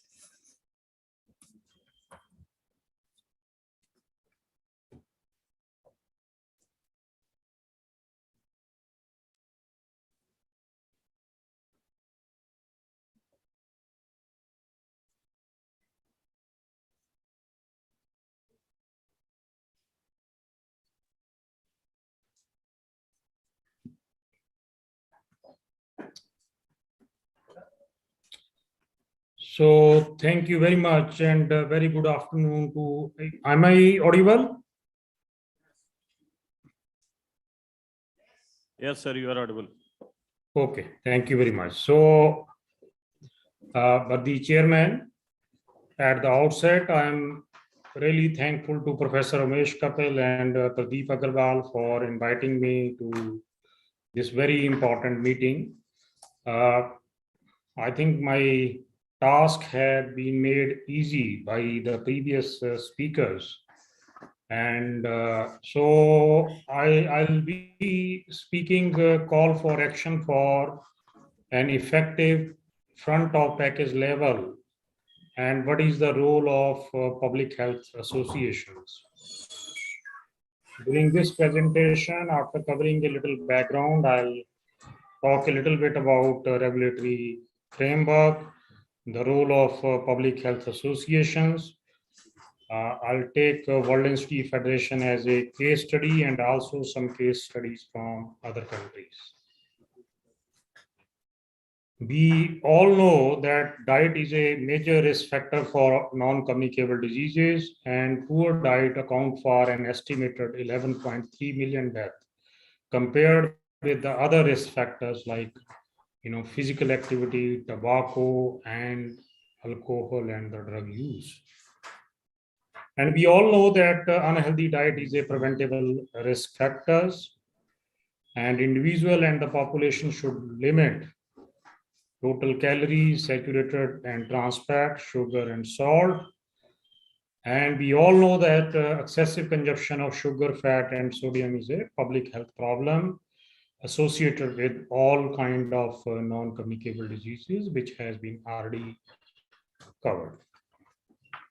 I'm bringing another dimension to FOPL.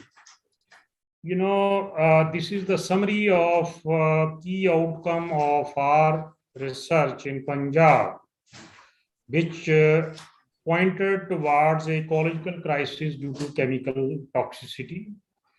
In our country, we have, we are an agrarian society, so large amount of pesticides are being used. We have the problem of heavy metals. We also have the problem of, the untreated effluent and this is all present, in Punjab. And these findings are based on our work for air quality in Punjab, the studies of 5 major wastewaters in Punjab, and we are now leading a big multi-centric study on exposure and health effects of pesticide on Indian population, which is going on in 5 states. So I would say that we have polluted air due to stubble burning and unregulated emission from industry, the polluted water with the chemicals and the pesticide. So it has led to the polluted soil with pesticide and chemicals, and leading to the toxic food chain, decreased nutritional content in food, and adverse health effects. We have seen that, the water in Punjab have heavy metals like arsenic, cadmium, chromium, mercury, and also at the same time a cocktail of pesticides, that is the organophosphorus and organochlorine. I'm sure that since morning, I have not heard that chemical toxicity is also a very important issue in our country, and all these toxins are entering into the food chain. And this is based on our work that, our water is toxic and this toxic soil is toxic. So whatever we are producing in the form of vegetables or fruits, they have also toxins in it. So this is the, another dimension which is very, very important in Indian setting. Now, all the previous speakers, they have emphasized that, it is high time that we should act. And because the rate of sale of growth of ultra processed food has increased over a period of time, there are market claims, and consumer and the industry, they are using different dubious means to promote their product. Now, we have heard about type of these FOPL, and I need not to go into detail, but we have nutrient specific, we have summary indicators, we have food group information. There are certain countries which has, mandatory levels on food, packaged foods, and Finland has been one which has done it quite earlier. Iran, Thailand, Sri Lanka, Israel, Ecuador, Chile, Mexico. So all these countries, they have a mandatory level. I would say that it is a journey to nowhere. Many years of delay, several committees, groups, many dilutions, industry pressure continues. What front of package labeling is still awaited, because the ministry has to notified. The notification is yet to be issued.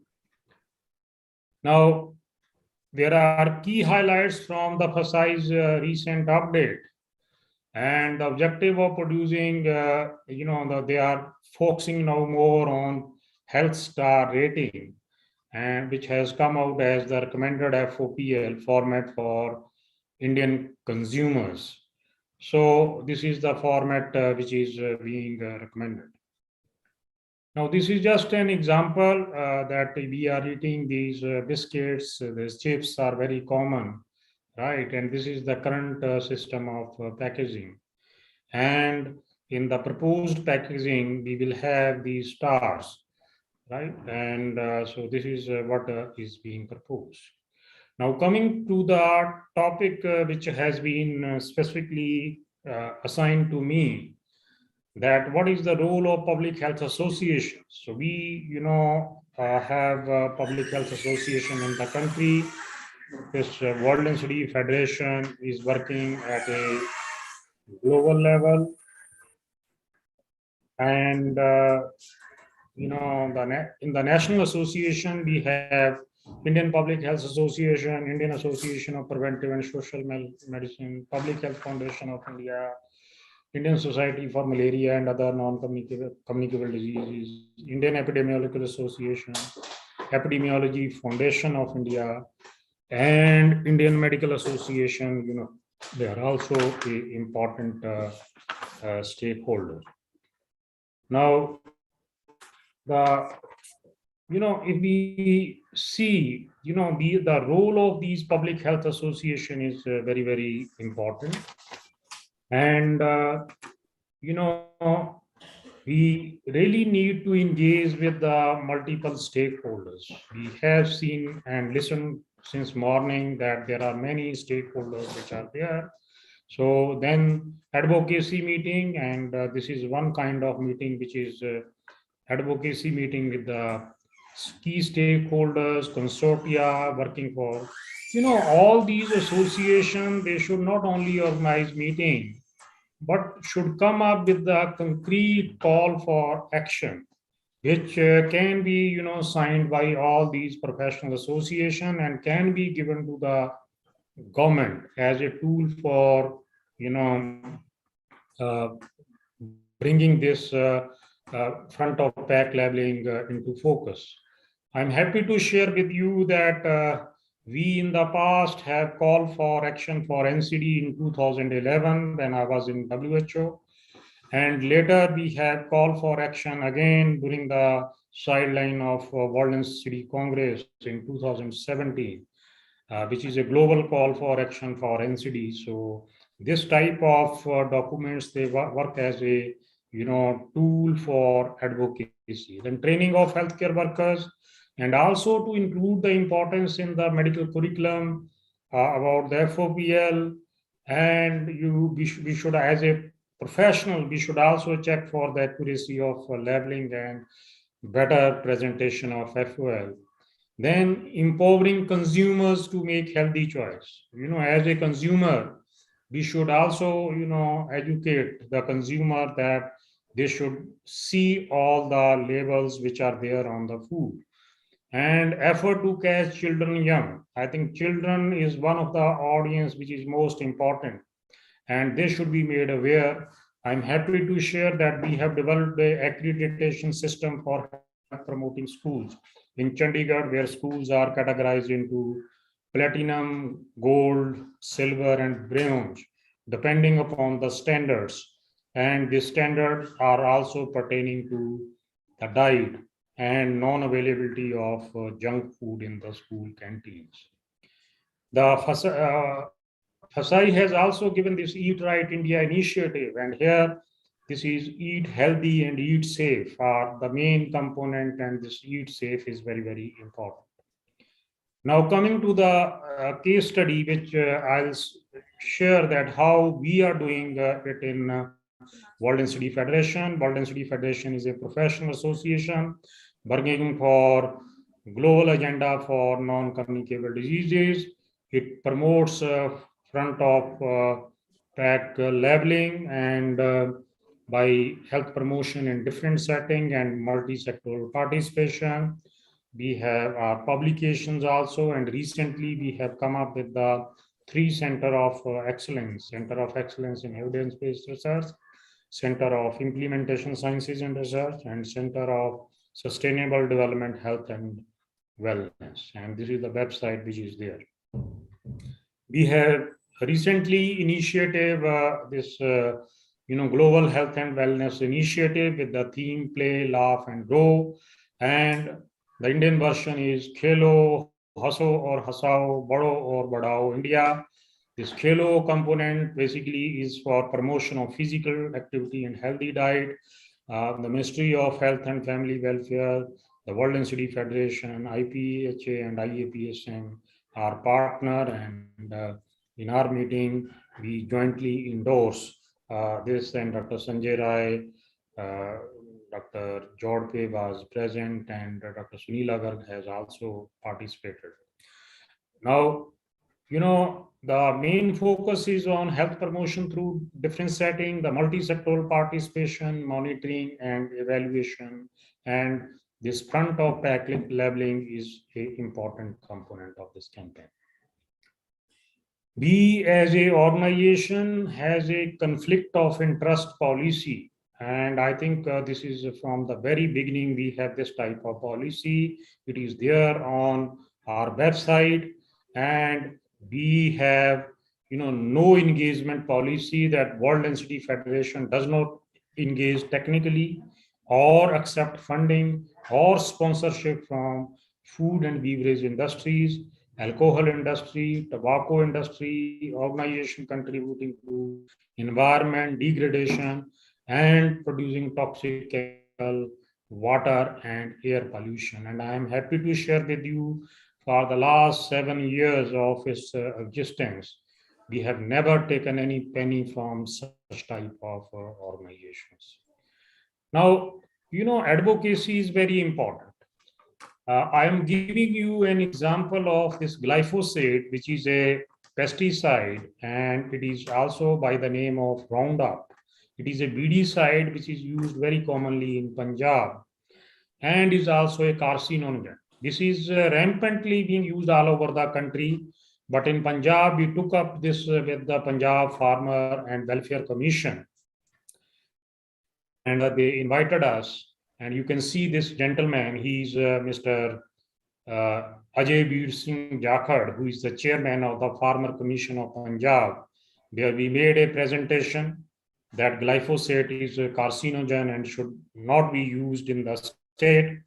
And, Mr. Jakhad promised that, and within 6 months, this pesticide was banned in the states. So what I'm trying to make is that strong advocacy is required, and you have to go out of the way to influence the policymaker, and same is required for front of pack leveling. Another issue, which is very important is there is a big problem of adulteration of milk and milk product in the country. Whatever we are producing in our country, almost 5 times we are selling. So from where this, other milk, which is how this supply and demand is being taken care of. There is so much spurious milk in the country and also in Punjab. So this is again an advocacy meeting with the milk and the milk product, which we have with the Farmer Commission of Punjab. And we came up with a plan of action, including setting of the district-based laboratories to test the milk and the milk product so that we ensure the quality. Now, there are certain countries which have moved forward, and I think Thailand is one country which has done very good as far as Southeast Asia is concerned. I had the opportunity to review their program, and they have implemented mandatory nutrient content labeling since 2007, and they have come up with now the traffic light nutritional labeling system that uses red, amber, and green color. Red indicate, so this green indicators are for healthier foods, and red indicator for food which are not of, good quality or having bad for health. Similarly, Sri Lanka is doing very well. They have also this traffic light system in food safety, and they have red, yellow, green colors depending upon the content of the nutrient. And what was the effect of this, when they were introduced in Sri Lanka? There was a reduction of sugar level in many beverages within a short period of time, raised awareness among the public, and also industry took the new initiatives. Chile, I think they have also introduced this. I think previous speaker, Dr. Sunila, also covered. I will not go into detail of this. Now, what are the challenges? We do not have a clear-cut regulatory framework or any law. In fact, these regulations we are debating for the last 10 years. And in fact, I can say that while I was in WHO in 2010, the first project which was awarded to the NIN to study the front of pack labeling in India. and Dr. Sunila has also mentioned. And during one of the workshop, I had the opportunity to, interact with the food industry cartel. They are very smart people. I think, I don't know how many of you they have worked with the food industry. They are bullying, basically. They have a very financial, stakes in this. They spend a lot of money on advertising, and even they start, putting a lot of pressure, and they were registering a lot. So it's a very strong industry like tobacco with which you have to work. And that's why in the last 10 years, we could not have this even notification of this front of pack labeling in the country. Then lack of awareness among the consumer. This is very important. Unless there is a public pressure, the government will not come forward. False labeling is an important issue. There are limited analytical facilities. When we are talking about food, I'm also talking about the harmful chemicals, that is the heavy metals and the pesticide which are there. And we are nowhere near that having such type of facility. Diversity in the existing system, getting the food industry to comply, it's a big issue because this food industry is so strong that unless you have a strong regulation, you may not be able to implement such type of FOPL.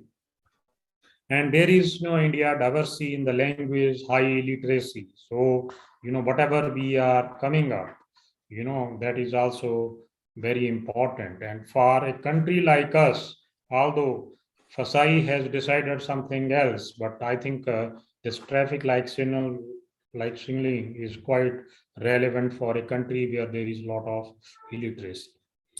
Now, to summarize my presentation, considering the constant increase in NCDs and the related death in the country, it is important that the FSI notifies the FOPL regulations soon. We are doing a big damage to the health of the people of country if we are not doing at the earliest. There should be an implementation framework and roadmap. That is very, very important. We have many things, and our the Prime Minister also says we have good policies, but we are poor implementer. And I'm sure here a strong implementation framework and roadmap is required. FOL is meant for consumer understanding. So this is very relevant for our country. It must be simple and understandable to the people. We, as a professional association, I will urge upon Madam Sunila Garg, Dr. Sanjay Rai, and other people sitting in this audience. It is not only giving lectures, but we have to come on the roads as activists, as a professional association to take forward this agenda. And I may advocate that even one-day meeting on Jantar Mantar on this topic would be a worthwhile exercise. So joint advocacy by all professional association, World Density Federation already have a sort of a work together, and there should be a joint call for action to take this issue of FOPL on, head on, and also get it notified and implemented in the country. So this is all which I wanted to share. I'm happy to share that we have 7th Foundation Day International CME of World Density Federation on Sustainable Development, Health and Wellness. This is the theme for this year. It is on 7th March, and we have the theme Sustainable Agriculture, Health and Wellness. Because unless we have this sustainable agriculture, we have food safety issues in the forefront, and also this chemical toxicity issues, which are very, very relevant for us. We may not be moved forward. So this is agriculture is a very important social determinant of health. And this is perhaps first time where agriculture expert and health experts are coming together. It is on 7th March, and the last date of registration is 28th February 22. And I invite all of you to register for this meeting and listen to the experts which are talking, also including the front of back level. So thank you very much for your patient hearing. I'll be very happy to take any question if it is there. Okay. Thank you, Professor Thakur, for nicely presentation and your deliberations. Since it's already late, we can take one or two questions. Comment. You want to say something? Okay, I think there is no question or comments. So I thank you, Professor Thakur, for a nice presentation. It was nicely conveyed that associations should come forward. Professor Sanjay Rai has already told that IPHA and IAPSM had jointly signed and given it to Health Minister, Government of India. But definitely more effort is needed since food industries, as you told, are very powerful. So we have all academic associations and institutions should come forward and take the message seriously. It can change the political commitment and ultimately the program outcome. Thank you. Thank you, sir. Thank you. Thank you very much, Dr. C.M. Singh. And I think we all should come together and fight this battle. Thank you very much. Thank you, Dr. C.M. Singh and Dr. J.S. Thakur for joining. And now I will, for the next session on findings from National Survey result on FOPL population perspective, I would request chairpersons, Dr. Farhad Akhtar Zaman, additional professor and head of the department, Community Medicine and Family Medicine, All India Institute of Medical Sciences, Guwahati, Assam. I would like to request Dr. S.M. Salim Khan, Professor and Head Department of Community Medicine, Government Medical College, Srinagar, Jammu and Kashmir. I would request Dr. Pankaj Bhardwaj, Additional Professor, Department of Community Medicine and Family Medicine, All India Institute of Medical Sciences, Jodhpur, Rajasthan. Dr. Rashmi Kundapur, Additional Professor, Department of Community and Family Medicine, AIMS, Bibinagar, Telangana. Dr. Himanshi Bhattacharya, Associate Professor, Department of Community Medicine and Family Medicine, AIMS, Guwahati, Assam. And Dr. Pradeep Agarwal, Associate Professor, Department of Community and Family Medicines, AIMS, Rishikesh.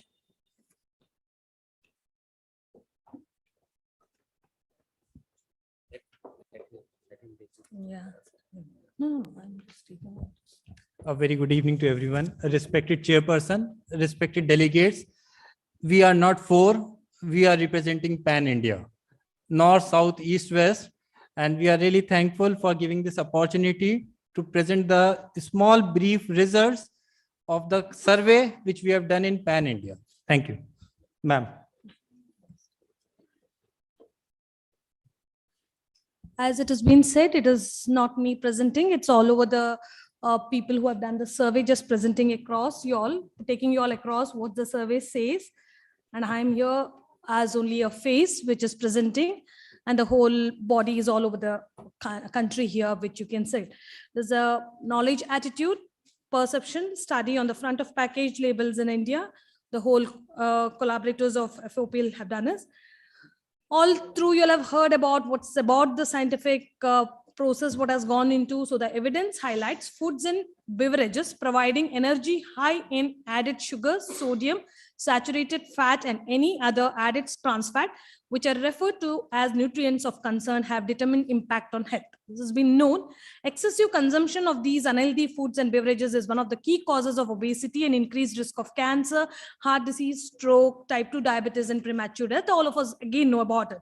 Excessive intake of these nutrients is largely driven by widespread availability, affordability, and promotion of processed and ultra processed foods and beverages that are excessive sugars, fats, and sodium. So the study sites for these, which are the partner institutes, where AIMS Rishikesh, AIMS Kalyani, AIMS Deoghar, AIMS Bhubaneswar, AIMS Guwahati, Mangalagiri, PGMR Chandigarh, AIMS Delhi, Jodhpur, Gorakhpur, Batinda, Bibinagar, SKIMS Jammu and Kashmir, SBMS Maharashtra and Odisha, CAG Tamil Nadu. So we had all the pan-India people who had been working with us as collaborators who worked for this study.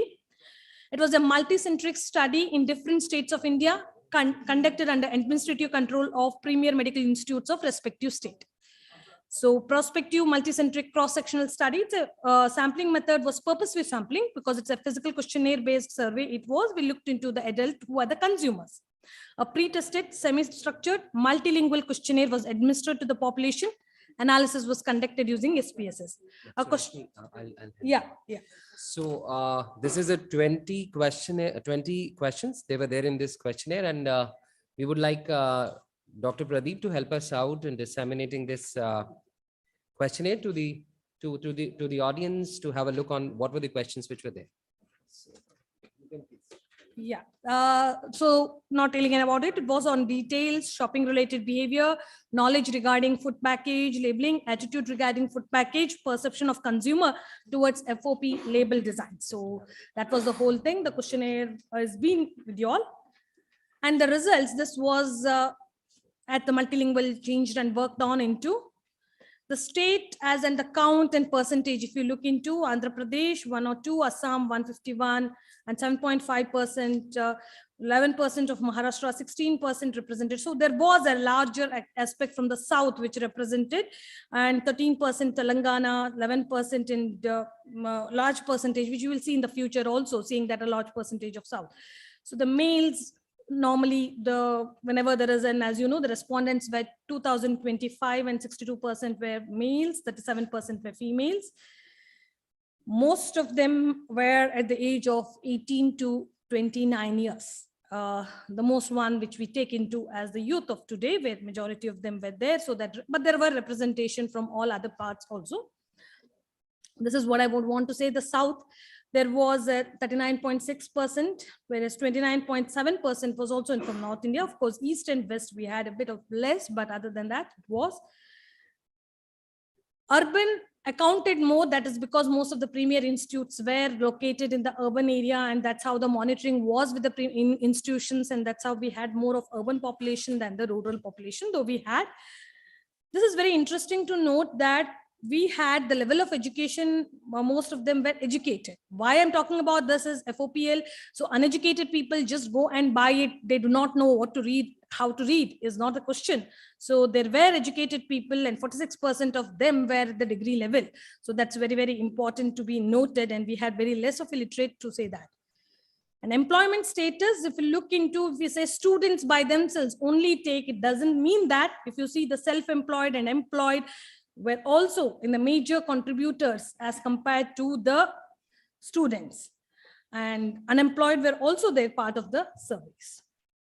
Monthly household income, another interesting point to be noted there is, though we have the major, we say that high income people only consume, but it is not true. The survey had 20.5% of the people who were with high income, whereas we have 39.8% people with 15 to 50 and 26. So we had all ranges of people, and now we'll come to know what is the consumption and what happens to this in all the. Do you consume packaged foods and beverages? If you see that 91.3% in all through the different income, different education take it, and only 8.7% said no. Now this results is based on the people of 91% who said yes. Yes, these are in numbers. I would want to say this is not percentages, these are in numbers. And you can see exactly that namkeen and biscuits are the ones which are eaten daily. Majority of the people eat it daily. Whereas other things, what we were saying, noodles, pasta or beverages are taken once in a month, majority of the people, though some of them take it, but the common one, namkeens and biscuits, are being taken every day. So that's very important to be noted in this slide. Of course, you can see most of the other things. And 94% of the people said that they know that it comes with a labeling. Means that is an awareness that there is a labeling. So do they serve any purpose? They said, majority said yes. And where was it present? Those who said yes, they know they come. This looks very interesting to see that though 50 and above % felt that it was in the back, but many others did not exactly know where it was. So they know it is present. They know that it will be of value, but still they were not able to identify it. Now this is the point all of you all have to look into. So what does it contain? Most of them were educated. If you look into, most of them were educated. And when we said that, what do the information contain? Majority of them looked at as a related manufacturing and expiry date. That was the only major concern to the people. Of course, 64% said nutritional information and how to use and prepare and other things were there. But majority was on this. This is a multiple questions being answered. So the percentages does not account to 100. Why do you buy? Recently, somebody was telling about, the earlier one said about the taste and how do we have to replace, but look into, as usual, it is not the cheapness which is giving them the opportunity, but it is the ready to eat. According to the consumer, it is ready to eat, easily available and tasty. So 3 things add on, and majority of them, it is the ready to eat, which was the concern which was taken. Do you think it is healthy? And all of them felt it is healthy. 58% had a perception that it was healthy, whereas 33% felt it is no, but still they consumed it. And when asked that if there was high sugar or fat, what they do, then majority of them had an answer of heart, and other things, of course, came in heart, and cancer also came into. So it was not that there was no awareness, but the attitude wasn't towards no of front of package label. It wasn't not to take. So they were taking it. So the point now is to address not the knowledge, but the attitude. Do you find nutritional labeling information helpful? Majority of them felt, 87% felt yes. So this is the perception, consumption in numbers. I would just want to put up in a table with percentages. The multiple traffic light one, and the second one is about the WL, which talks about how it is weightage, and that caused the majority quickly understandable, easy to recognize, like to see this food on products, help to choose the healthier food. Majority of them felt that only. This is very important to know that type of what are about this, how are these packages will be the next speaker speaking about you in detail, and the perception of the people. You can go and see into the questionnaire also. It is given to them, shown to them, and asked which do you find as much. It takes a little more time for the candidates to read about it and give, and the answers were given on this to say that majority of them lied here. So will be helpful? Will it be helpful? Majority felt yes, they were helpful. So in conclusion, FOPL should be mandatory on all packed foods. What we say, 95% of the population have consumed packed foods. 87% find nutritional labeling helpful in packed foods. 93% of the consumers said FOP labels will be helpful to convey the nutritional information. Warning labels, that is WL, are quicker to understand, easy to recognize, and helps buying healthier food products among all the other labels. So it's very important. How should we put it up? As by the consumer's way is, they say that warning labels makes them easy to be understood.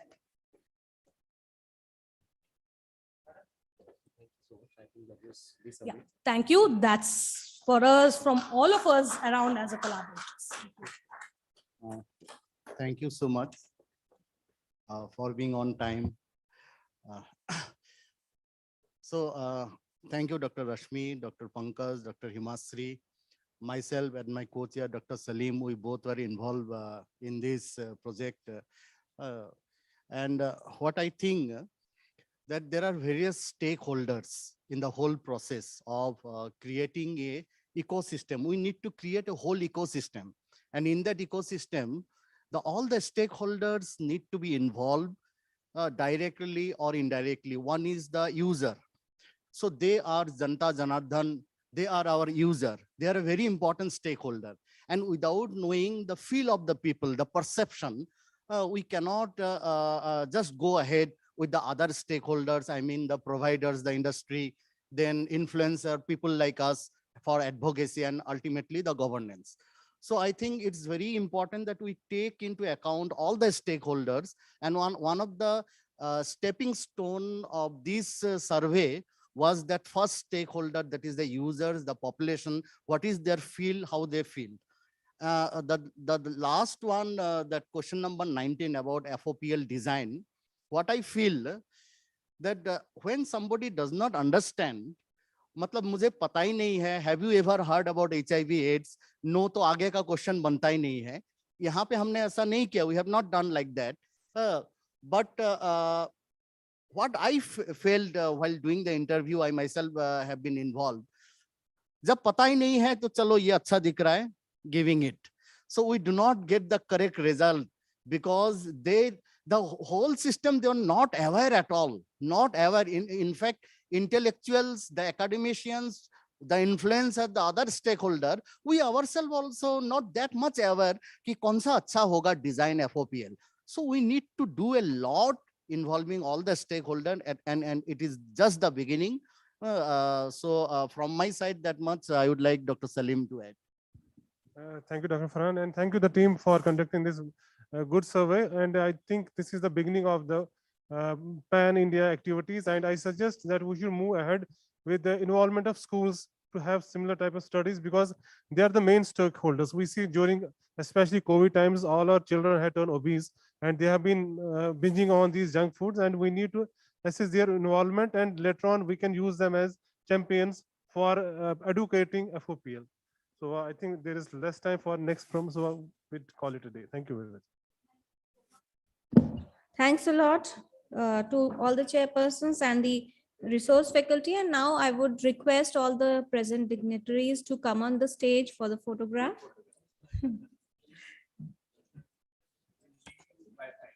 Yeah.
जगह कम है क्या?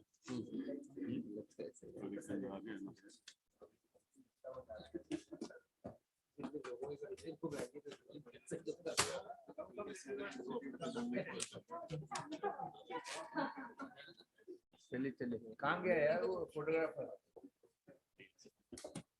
Photographer कहाँ है? अरे कर जल्दी से, आगे ऊपर आके बोलो ऐसे करो ऐसे करो।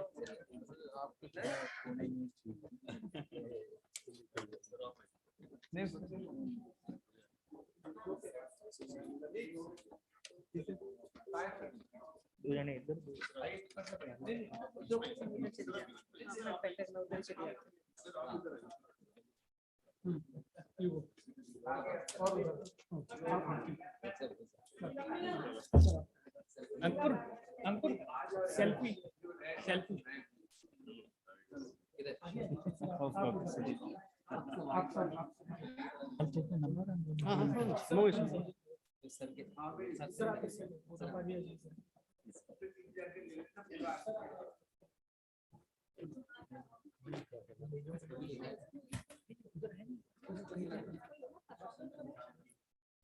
अरे मैं उसके साथ ले नहीं है अभी ना क्या है ट्रेन पे होगा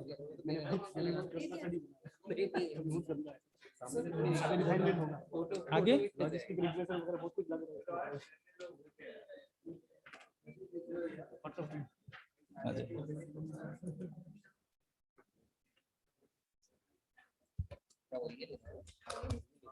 Photo frame, photo frame. I'll एक photo frame.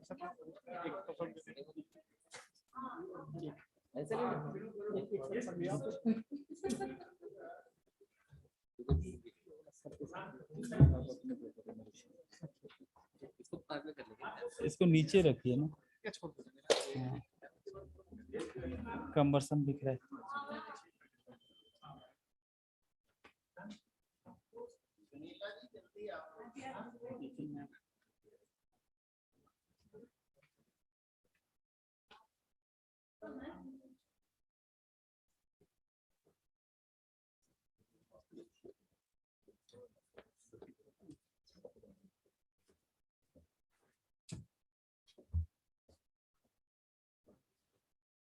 सामने लगा सकते हैं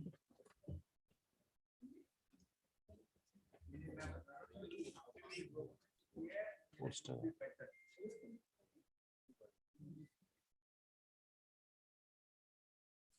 एक रो यहाँ बना लेते हैं तो ज्यादा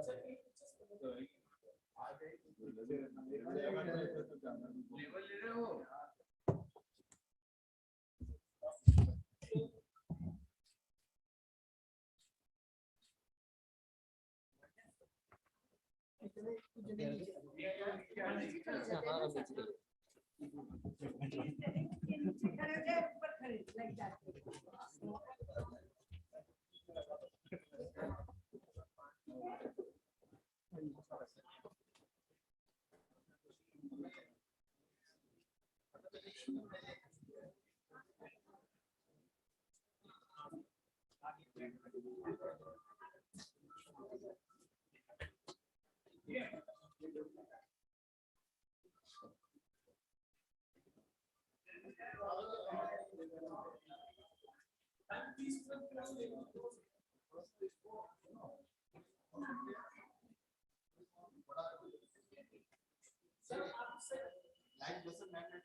अभी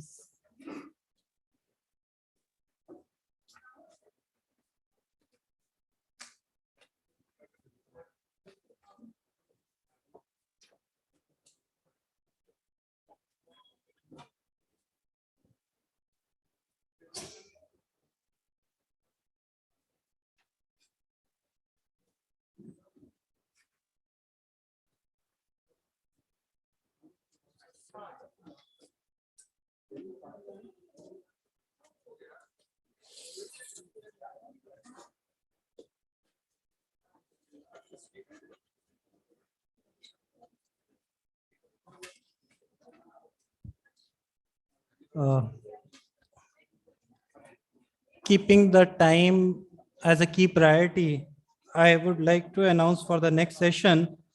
The speaker for the session is Professor Arun Gupta, sir. And I would like to request the chairperson for the same, Paramita Madam, to kindly chair the session. And along with Paramita Madam, I would like to request HP Sajdev, sir.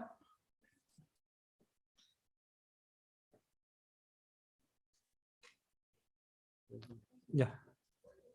Thanks. I'm sorry.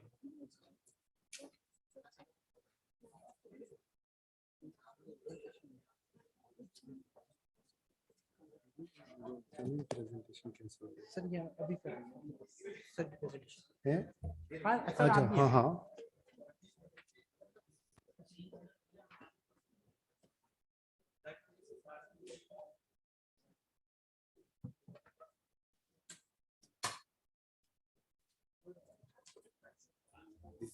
नहीं नहीं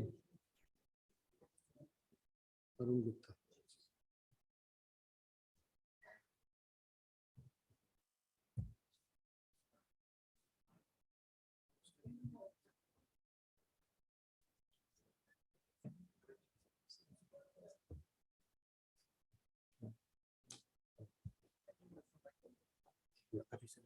share करूंगा क्या हाँ उसके बाद इसको share कर दूंगा ठीक कर दिया नाम तो अनाउंस हाँ कर दिया announce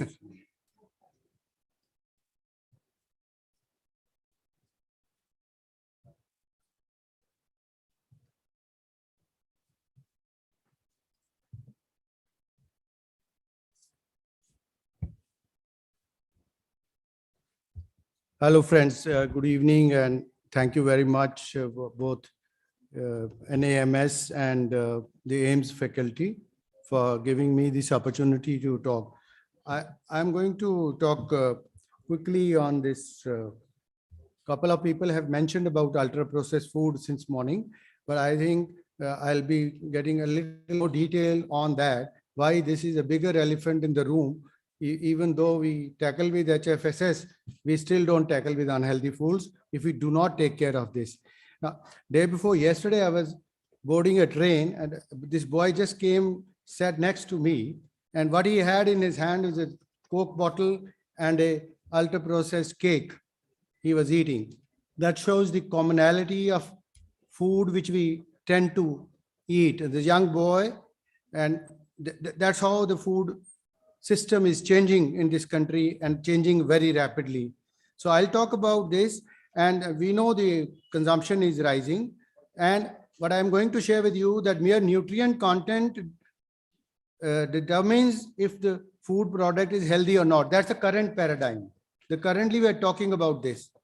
Food processing itself, which is an important health implication, is not considered for the purpose of telling people that this could be bad. A couple of people did deal with this, but why it is done so? So it's critical that we do not miss this out. And what are the implications on policy? Most of the people have said, asking for something which I think we all agree. There doesn't seem to be any disagreement on that. So what is ultra-processed food itself? Now, very quickly, this is a most acceptable definition, but I'll go a little simpler on this. But BMJ recently published an opinion piece that these food have been chemically or physically transformed using industrial process. So that's key element is your food has gone through the industrial processing, made package, ready to eat, contains more than 5 ingredients. So if your package has more than 5 ingredients, consider it is ultra processed, have a long shelf life. Now the last is the most important, which has a health implication, is the additives and flavors, emulsifiers, stabilizers and whatnots. These are the elements which are not considered for being informed to public that they are harmful. So that's the key of what I am going to say. I will not get into the detail short of time, but Brazilian team 10 years back, Brazil noted their overall country consumption of the sugar went down, obesity was going up. So what they were surprised, what has happened?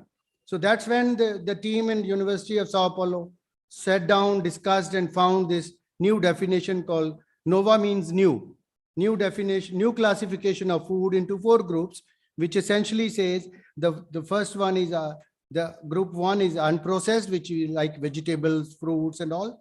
The culinary ingredients, like we cook food with masalas and all, becomes the next level. And the third is the processed food, from where the harm starts. But all the process is not bad. You should also be aware. For example, if you have peas can, you have pineapple can, but there might be sugar or salt around them. So but food is still visible. You can see there is food in that can. Now the 4th category is ultra processed. These are formulations, food products. It's not real food, where you cannot see food inside the packet. You only see the product. So that's how they defined, and you can identify the health harm actually increases the moment the processing increases. So the more the processing, more the health harm. And the more the consumption of processed food, more is the health harm. So there is enough evidence on the negative impact on human health. Last year alone, in 2021, 367 papers are published on this, which is more than 1 a day on an average. So I've just picked a few of them, which have been the latest ones, but I will not get into the details. But I'll tell you the website where you can see all this paper. This one is critically important, which first determined a RCT, which determined that ultra-processed food or non-processed food, if you give ad libitum to two groups of people, they found after 15 days, the people who were eating ultra-processed food, so this was conducted and the people were actually put in hospital and the trial was conducted. And they gained 900 grams, though the calories, the fats, the sugar, everything were matched. But they were allowed to eat as much as they like to eat. So that's where the conclusion of this came, that it actually adds to overeating, overconsumption, which leads to further obesity and non-communicable diseases. So it's independent of the nutrient and negatively impacts health of the people. So that was the conclusion of this paper. Then you have another evidence saying that it changes. This was published just a few days back, said how ultra-processed food actually affects your brain and turns into a bad eating behavior. Then there is an evidence now, which is clearly available, that if you remove the effect of sugar, salt, and fat, this ultra processing itself is harmful. So these are the papers which have been published. So there's another one, which is a review of 37 cohort studies, again showing the findings suggest adverse consequences of UPF are independent of dietary quality or pattern, questioning the utility of reformulation. I will remind Sanjay at this point of time, you know, this is an industry wanted to reformulate, but if a product is reformulated, for example, you reduce sugar from 20 to 10% even, you will get a green signal, but the food still remains ultra processed. So that's the point of that. I personally would not ever recommend reformulation as a key strategy to reduce, but let people reduce, but call it harmful. So again, the meta-analysis from several observational studies also published in 20. So in terms of chronic non-communicable diseases, a lot of evidence. The last one, which I just picked up from the BMJ commentary, which is actually suggesting how do you include identifying ultra-processed foods in the label also. So that's one which is a call given, that warning on foods that are not really ultra-processed foods. So that's the call. BMJ's commentary very recently has been published. So this is a website, bpni.org/ultra-processed food. You can find all these papers. They are updated on a regular basis. All the evidence as well as the advocacy papers are present on this website. So what are the mechanisms which actually lead to why ultra-processed foods are harmful? So one is the overconsumption, I've already showed. Then the increase, the hyperpalatability, which is important to understand that it affects through the brain and the centers which are satiety centers. So that where the high comes. Food matrix degraded. So food matrix is degraded. Food is reduced to some elements, and then they are processed, put into a product. Reduced fiber. So they remove the fiber and use that. So it's all non-core foods, which are so cosmetic additives, phthalates in the packing. They have been known to affect metabolic dysfunction and the microbiome. These are the proposed hypotheses for health harms due to ultra-processed foods. So what are the policy implications? Policy should reflect reduction of UPFs in terms of and a regular measurement of how much is being, as the survey shows. A lot of people are consuming, most of these foods are ultra-processed foods. It should be defined. If currently, the Food Safety Authority or any other law does not define what is an ultra-processed food. So FSSAI has asked us to submit a concept note. We have done so to request them to define ultra-processed foods. And these are aggressively marketed. Therefore, ban on marketing, it needs to be on the table. I think most of the speakers right from the beginning have indicated ban on marketing, especially targeted to children. Now, this is how NOVA classification helps. Now, this is a ultra-processed food, but in the scoring, if it is a score, it gets grade A, which means healthy food, right? And when you get into the classification NOVA, it says it's grade NOVA 4. So this is the so if health star rating is accepted and this food will get a 4 or 5 star, but the NOVA will tell that it's a grade 4, which is unhealthy food. So that's the difference between all these foods. You say Kellogg's, these chocolates, the chiselings, these ultra processed foods, whether Cokes or these products for kids. These are all ultra processed foods, widely advertised, and none of them tell you on the TV that this food has high in sugar or fat. So the labels only are not going to matter if this is continued, because the positive nutrient thing will allow companies to market their products. So that's not going to help. Now, this is the suggestion given by the BMJ's commentary recently, that clear information on the point of purchase should have a label, a warning label, high in salt, sugar, or saturated fat, but also add a square called this is ultra processed. So that it is not escaped. Even if they are not high in sugar, salt, it will be labeled as ultra processed, which is also unhealthy. So marketing restrictions have proved useful. This paper was published just last week, that they have been found to be reducing the consumption of ultra processed beverages, so that it's important to keep the marketing regulations and call for a legislation to end marketing on the table. So this study finds an association between the implementation of restriction on outdoor HFSS advertising and relative reduction in energy, sugar, and fat purchased from HFSS products. These findings provide support for policies that restrict advertising as a tool to reduce the purchase of ultra-processed foods. Thank you so much for your kind attention. If you have any question, I will be happy to answer.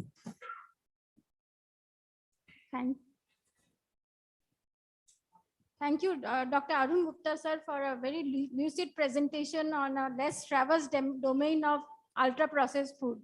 Like we have talked about and heard about raising awareness and all, and I think regulatory approach should also be considered. And since FSSAI is a regulatory body, and what we can do is we can have a Eat Right campus in our institute. So, and it has a checklist, and FSSAI may be told to introduce this component of nutrition labeling into their checklist, because as of now it doesn't contain the this nutrition profile model. Right. Thanks a lot. Thank you so much, sir. Thank you, Arun, for raising a issue which is there in the narratives with the regulator. I have been in the FSSAI panels and at other places. I think an argument which we people tend to generally talk about is obesity, which is hugely underestimating the magnitude of the problem. In the recent comprehensive national nutrition survey done in 5 to 18 years of children throughout the whole country, rich, poor, rural, and urban, more than half, I repeat, more than half of children had metabolic obesity, which means dysglycemia or dyslipidemia by the international standards. So we should be talking of metabolic parameters, and at a tender age of children. You can imagine if this goes on, this is going to what harm it is going to cause. This is all published peer-reviewed information on a credible journal. Point number 2 that I wish to say is that if you want to educate the public, there are 2 ways. You can show that a food is good, better, or best, versus this is a food that they should stay away from. So we should be, our idea here is not to eliminate the industry, but to reduce or substantially halt the consumption. I also like to take chocolate sometime, a cake or a processed food once in a while. Is the reduction which is important, And in this context, what the FSSAI is veering towards or has been proposed as the health star rating is never going to work. It is a warning which has to be there. You can put 2-3 components like flaxseed or a few micronutrients out there, and that rating will go up while it may be high in fats or salts, and the warning will never be there. The consumer is being taken for a ride there. So I think the narrative of what we say should focus on these aspects, and these are the points I want to take. We are already running Thank you. late. And ultra process is one easy thing which Arun has said can help identify. Thank you so much. Thank you so much. Thank you, Dr. Arun, Dr. Sachdev, Dr. Paramita. And after the completion of all these technical sessions, may I now request the guest of honor for the address, Ms. Vandana Shah, and the chairpersons for the session would be Dr. Shashikant, Head of the Department, Center for Community Medicine, All India Institute of Medical Sciences, New Delhi, and Dr. Rakesh Kakkar, Professor and Head, Department of Community and Family Medicine, AIIMS, Bhatinda.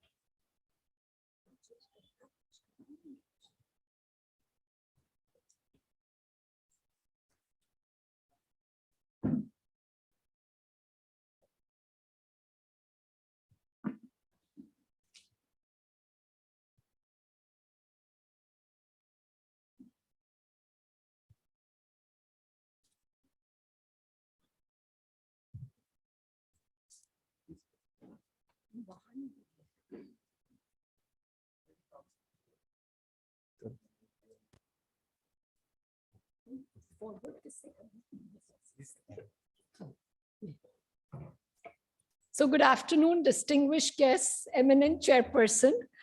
As the guest of honor and sitting among so many eminent nutritionists, I will sort of use a different story to both encourage and provide hope as we want to implement a strong FOPL in India. So, I want to derive from the story that we have with tobacco pack warnings. So in India, the pack warning story, as our first technical speaker today, Amit Khurana from CSC shared, this is a 10-year battle that we are facing in FOPL. So I think similarly on tobacco, the journey of the pack warning started all the way in 2009 when India proposed some, tough warnings, which was still, relative to the global scenario, I would say moderate warnings. And the level of interest from the industry and the influence on the government resulted in a group of ministers, which are called upon for matters of national interest being formed at the cabinet level. So at that point, very similar to what we saw with FOPL, the entire process was aborted. And, and we actually got some really weak warnings on one side of tobacco packs, 40%, which gave India the distinguished rank of being 163rd in the world. So pretty much, very much at the bottom. So fast forward, the first few months of the Modi government in 2014, when Dr. Harshvardhan became the health minister, he was very motivated to take India's tobacco rankings to the very top. And I remember, meeting with him in his first 2 or 3 weeks. He happened to be in Washington, DC, and he asked me and our global president, who is an eminent tobacco control expert, Matt Myers, that what could he do to put India on the world map? So one of the key measures that India was lacking, and we suggested, is that India is 163rd in the world on tobacco pack warnings. And you have this unique opportunity to take India to number 1 by implementing maybe 60 to 70%. And for once, we had someone with a bold vision. He came back home and said, why should I do 60 to 70%? I want to go bigger. He actually proposed an 80 to 85% warning. And from what I understand, all of the experts, even in India, told him that that's too bold. you will face a lot of pushback from industry. I think globally also we were scared about the repercussion. And I want to say that it was really interesting because, he did announce the pack warnings in October of 2014. And then he was moved to another ministry. And all of 2015, there was huge industry pushback. There was a lot of fighting, a lot of litigation. At one point, we have over 100 lawsuits that civil society and government were defending on this regulation.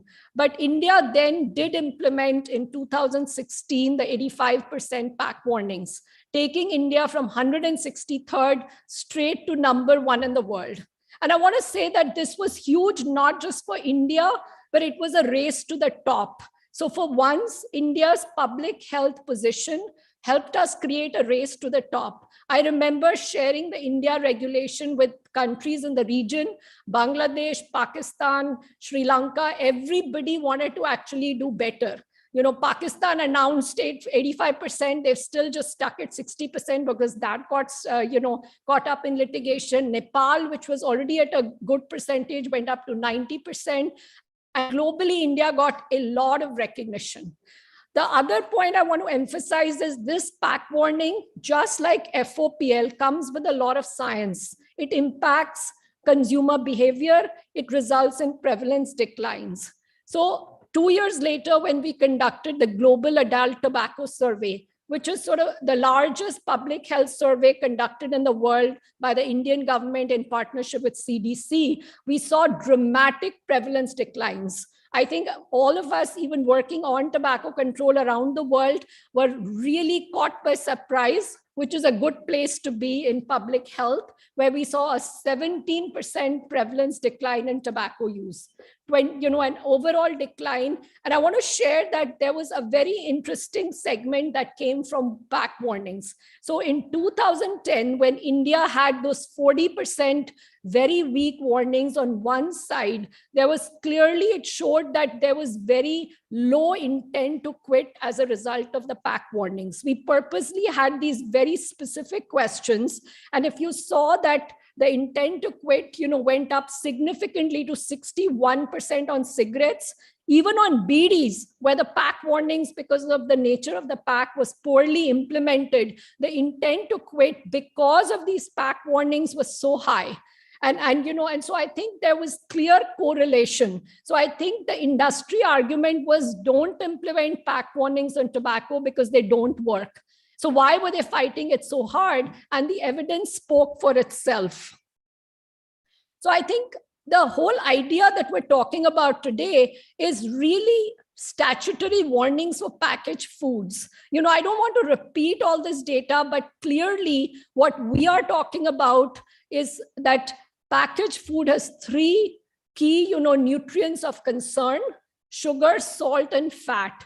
And those are now the NCD impact of those and the deaths caused by those 3 is equivalent to the deaths caused by tobacco. So what we're talking about, which is where our messaging has to be very clear, is to have a warning label. Interestingly, the label that makes sense to actually address this NCD crisis is called a warning label, which is what the tobacco warning labels are called. And so what we're talking about is not having a mixed message with positive and negative nutrients. We're not trying to tell you that if you have high salt and high fat, but if you have flax seeds and fiber, you have what's called a mixed message. The consumer is confused and there is no public health impact, which is why Australia, New Zealand, the data is there, that health star ratings, Nutri-Score, they don't change consumer behavior, nor do they lead to reformulation. Again, I don't want to repeat the slides. The NCD crisis caused by, ultra-processed foods, you see the data. This is global data, a real aggressive growth in ultra-processed foods. We have, Dr. Arun Gupta before me who talked about it at length. So really, we have a huge growth, which is obviously as a developing economy moving towards greater development, we're just going to see that trajectory. And as we may, we're not going to go back to 100% home cooked meals. People will be, obviously offering noodles, kids will be eating more packaged food. The reality is we want to shift these foods, and that is the entire global movement towards being healthier. So the whole cry for today, I want to really focus on this one slide because I think a lot has been said about FOPL. So what really is the purpose of FOPL? So if we all collectively as nutritionists, medical health experts look back, there's sort of three core purposes of front of package labeling, sort of really to enhance consumer food selection. We know based on evidence globally that a consumer spends 6 to 10 minutes making a decision on a food. So are we going to be able to clearly tell him in those 6 to 10 seconds, is this food good for you? And especially those three ingredients of concern that are related to all NCDs. So if I have hypertension and I see a clear sign on a packet of pistachio that says it's high in salt, I know it's not for me. But if it has a red, green, and yellow symbol because it has high fiber, because pistachio has high fiber or high protein or some omega-3, I am confused. I will buy that pistachio and I am not reducing the NCD burden, which is the whole goal. The second one, which we are finding in countries that actually have clear labels that result in consumer making choices based on these nutrients of concern, is reformulation. And the reformulation will happen because if those products have the salt label and nobody's buying that, it actually will cause the companies to reformulate. And the biggest point to remind you is that it's not reformulation for one salted cashew maker. Every salted cashew maker in the market will have to reformulate because none of them want the high in salt or the high in fat label.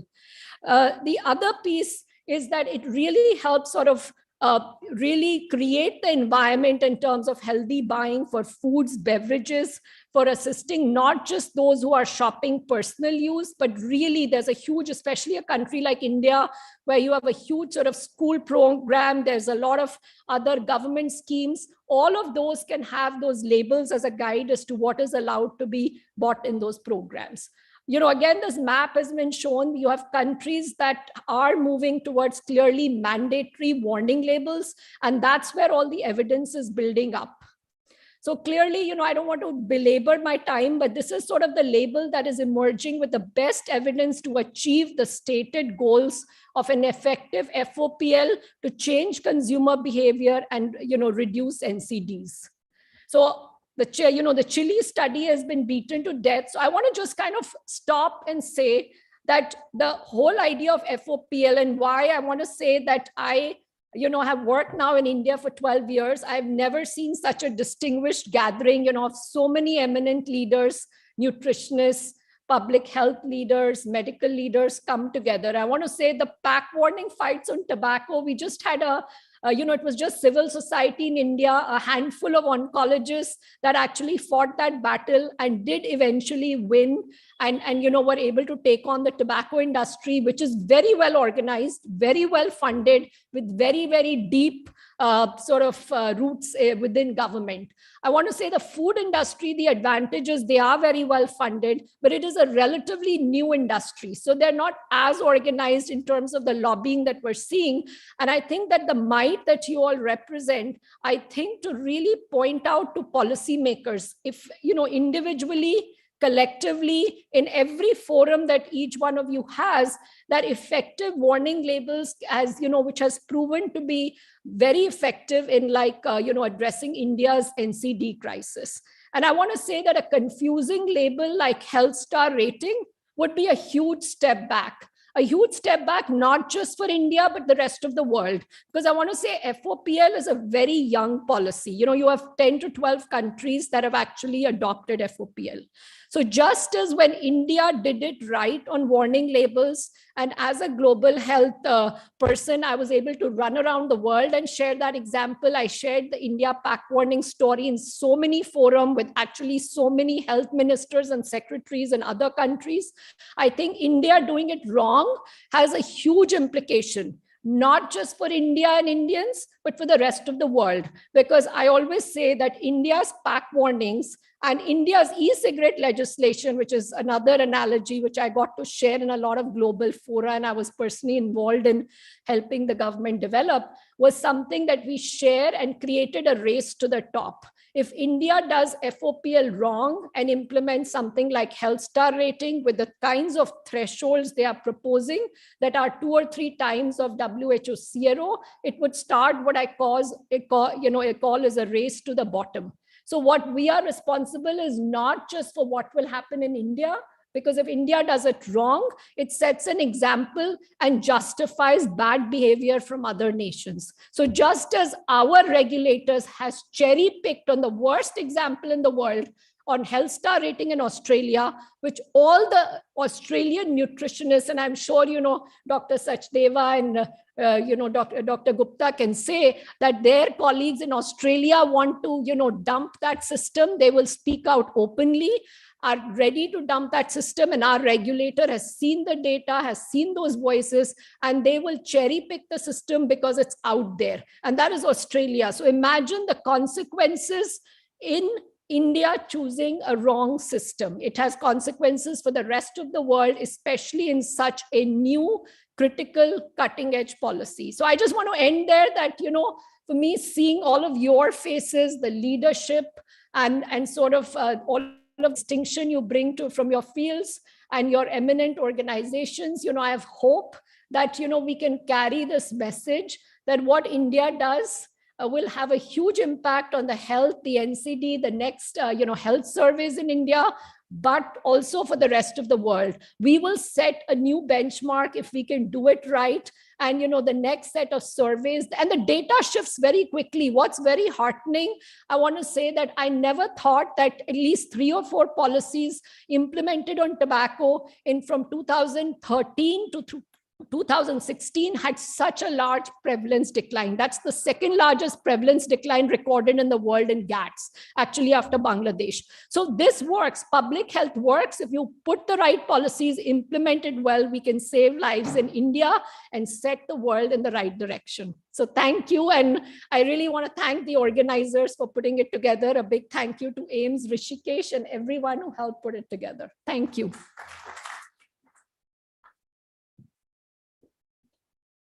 May I take this opportunity to invite the guest speaker to join us on the dais, please. And my friend and chair, Dr. Kakkad, will give his view, and then I've been asked to sum up and wrap up the today's session. So, Dr. Kakkad. Thank you, sir. And thank you, madam, for a very wonderful talk. From your this presentation, we came to know that changing a policy is not easy, and it is driven by the industries, and they try to influence the policy at different levels. So that is really a challenging thing to change the policy, and lot of efforts from public health experts and motivation and convincing is required for this. And if we can have an effective FOPL warning symbol on those packages, then people will be more happy and it will be easy for them to adopt. If it is complicated, then even after the policy change, it will be difficult to adopt. So that is very important. Thank you. Well, thank you very much. It gives me great pleasure to compliment the organizers to organize a national deliberation on such an important issue. It's incredible that within a short span of 3 hours, the experience that we have had by so many of the inspiring speakers who are knowledgeable about what they were talking. Just to look back, when I say what happened in 3 hours, there are 2 ways to look at it. One of them was suggested by Professor Vashne, to which we as a researchers are more comfortable to look at what we call IMRAD model, that's an introduction, method, results, and discussion. But at a more intuitive and at a gut feeling level, I just wanted to see it. How did it feel?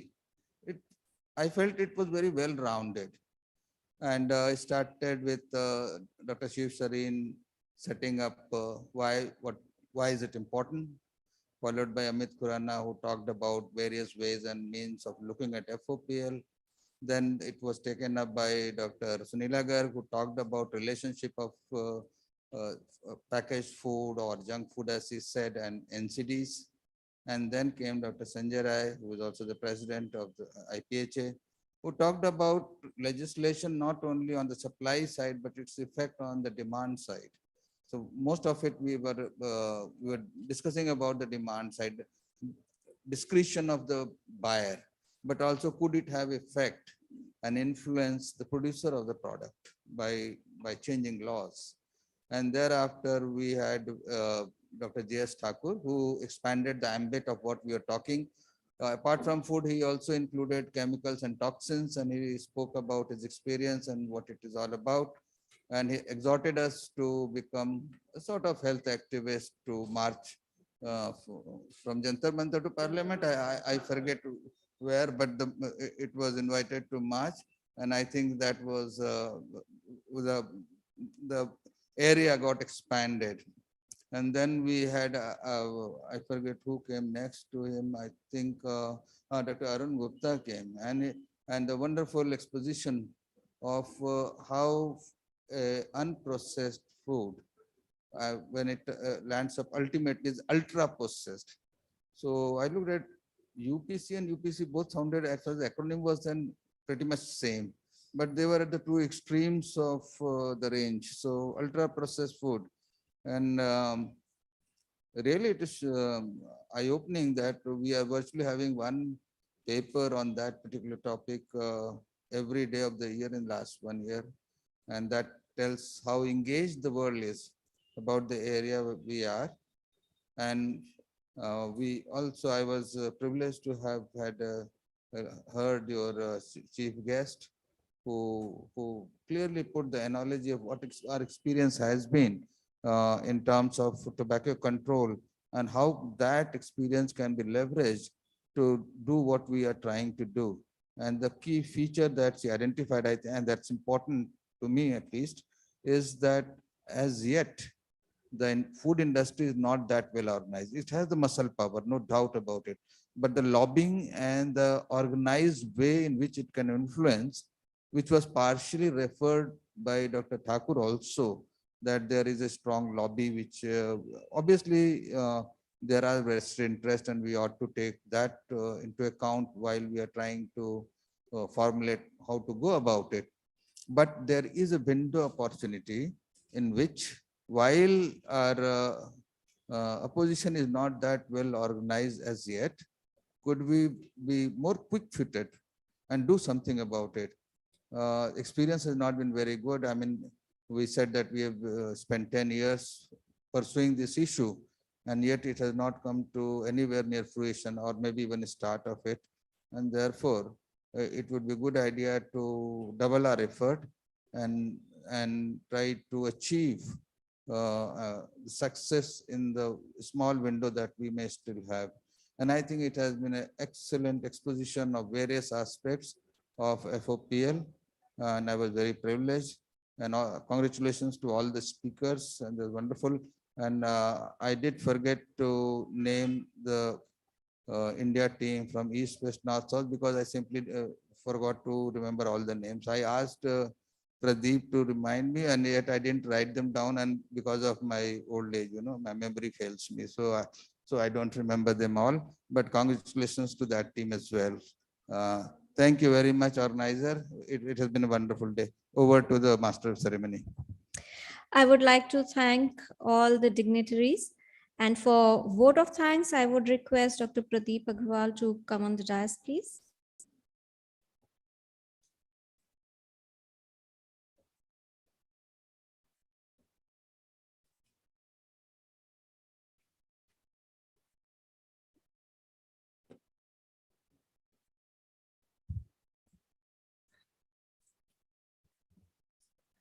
Very good evening to everyone. First vote of thanks goes to the consumer, the key participant of this entire front of package labeling. Physically, virtually, we are able to acknowledge and generate the awareness among the consumer. And it is what we would like to re-emphasize as one of the objectives of this particular project. We are really very thankful to the National Academy of Medical Sciences, Honorable President Sir, Professor Sareen Sir, Officiating Secretary, and the master of this whole of the webinar come National Deliberation, the chairperson and the convener, Umesh Kapil Sir. A special round of applause.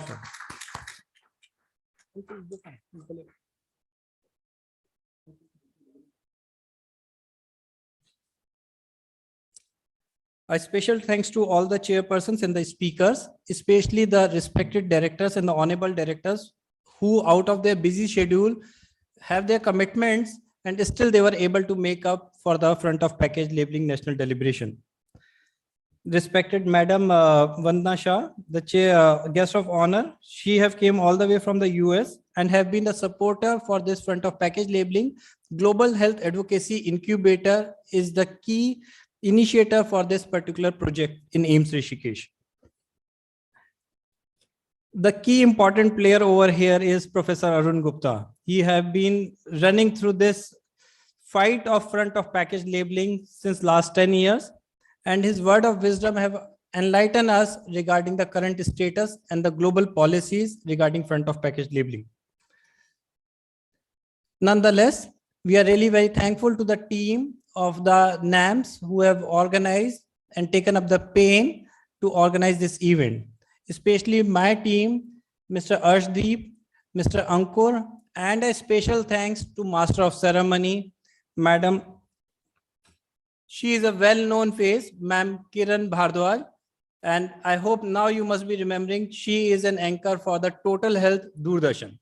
On the request of Professor Umesh Kapil Sir, she came all the way for this natural cause of health, and she have agreed to be the Master of Ceremony. Special thanks to you, ma'am. Thanks a lot, Dr. Kumar. May I request Umesh Kapil Sir to be on the dais? Sir.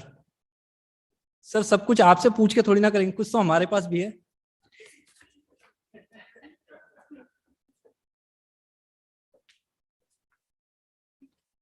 I request Sashikant sir to honor the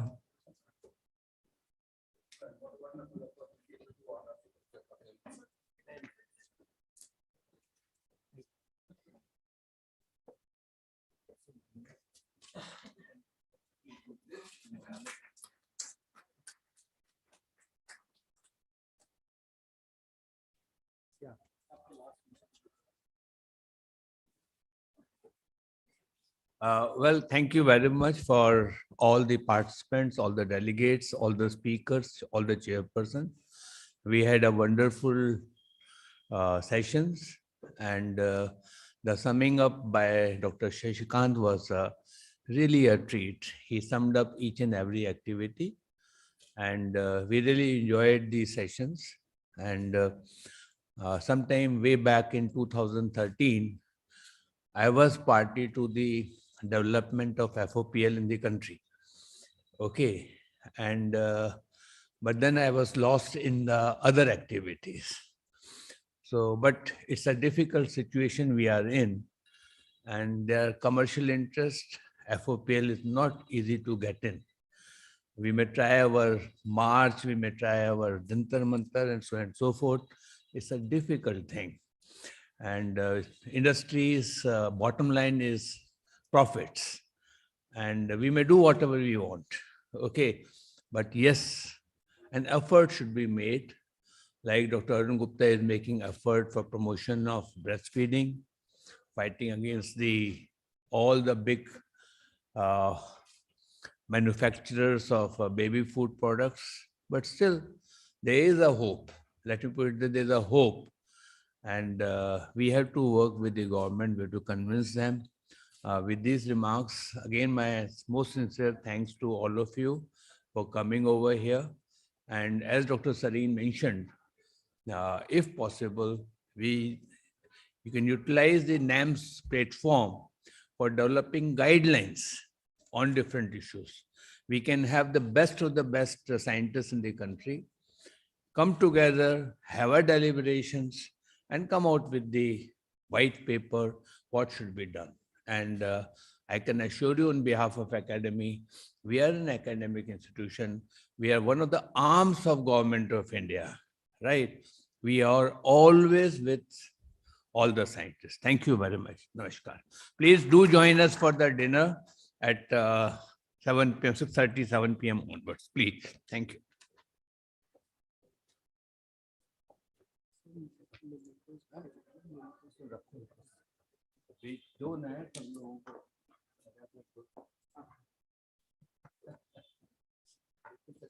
Okay, I request everybody to come very fast for the last event, that is a memento distribution. And we start with respected Shashikant sir.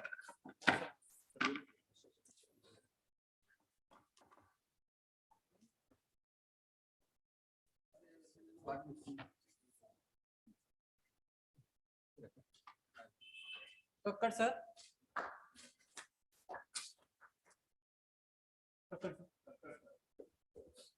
Vashne sir.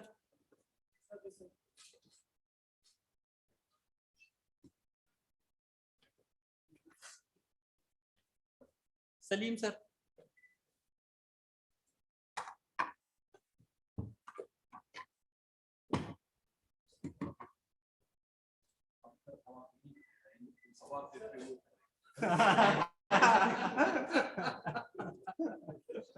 Salim sir.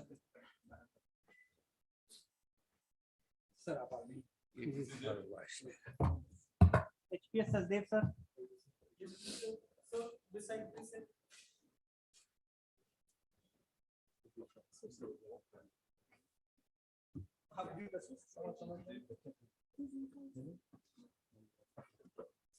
साथ साथ ही निपटा देना।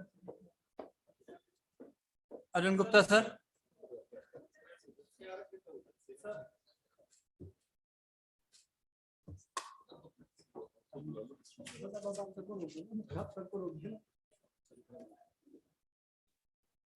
Paramita madam.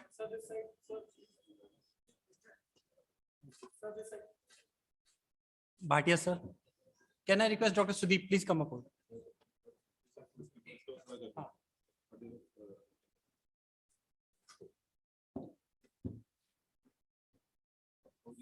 अरे वाह।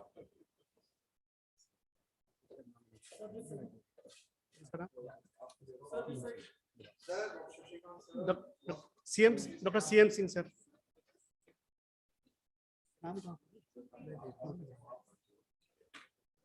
ये लो sir अब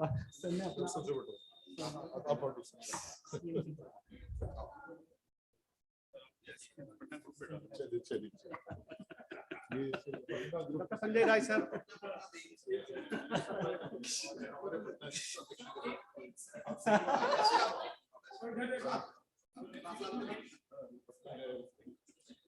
Dr. Sanjay Rai, sir.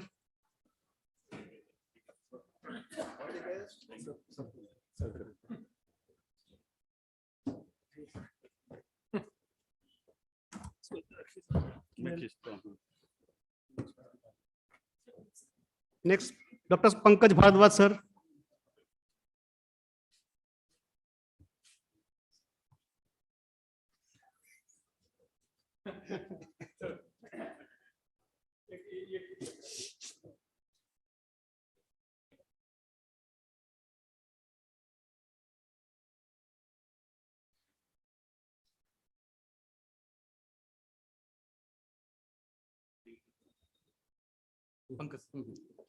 Dr. Paramita Sengupta, ma'am.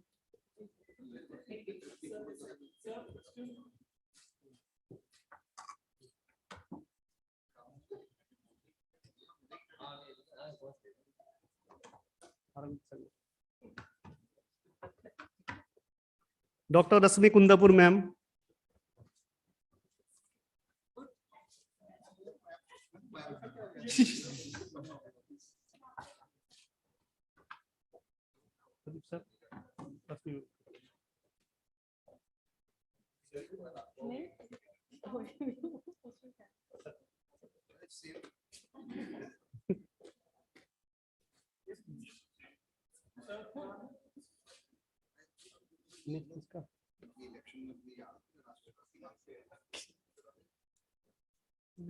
That's what she's saying. कोई मुझसे तो पूछता ही नहीं था, मुझे तो कांटेक्ट करता है.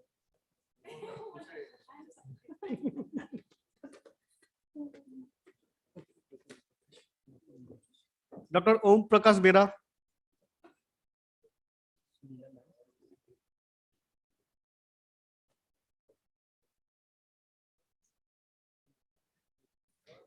Sunila ma'am.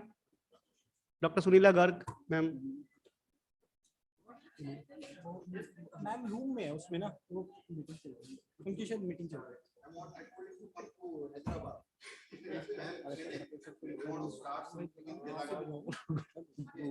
You please also come, Dr. You also come. It's going to start. Please come. Yeah, he told me from Odisha. We have a very nice.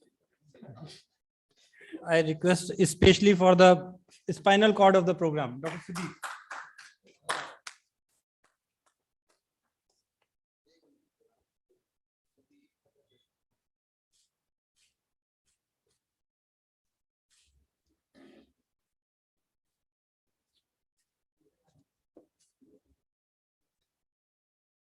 Screen बंद कर दो, स्क्रीन ब्लैक कर दो, screen black कर दो.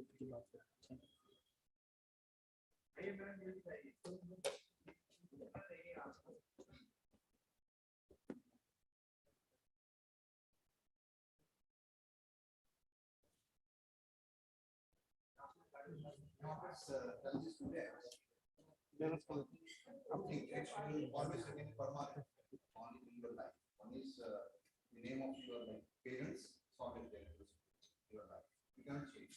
The other name is the name of your institute.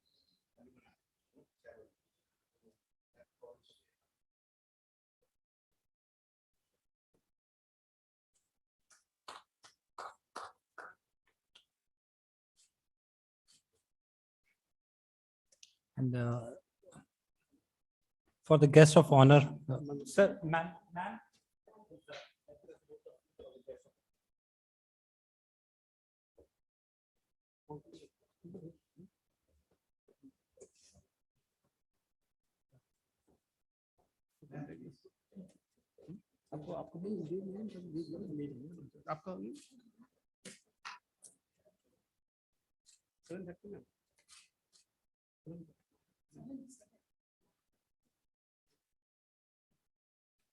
Thank you very much, sir. Thank you, ma'am.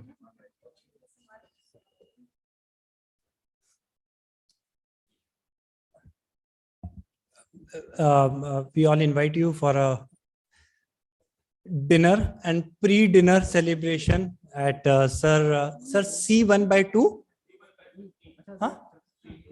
C2/15, All Indian Institute of Medical Sciences, Ansari Nagar, Rishikesh.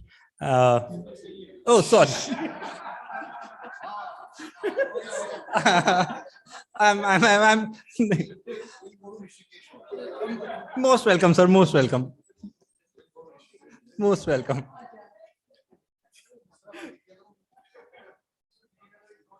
Thank you, everyone. Thank you.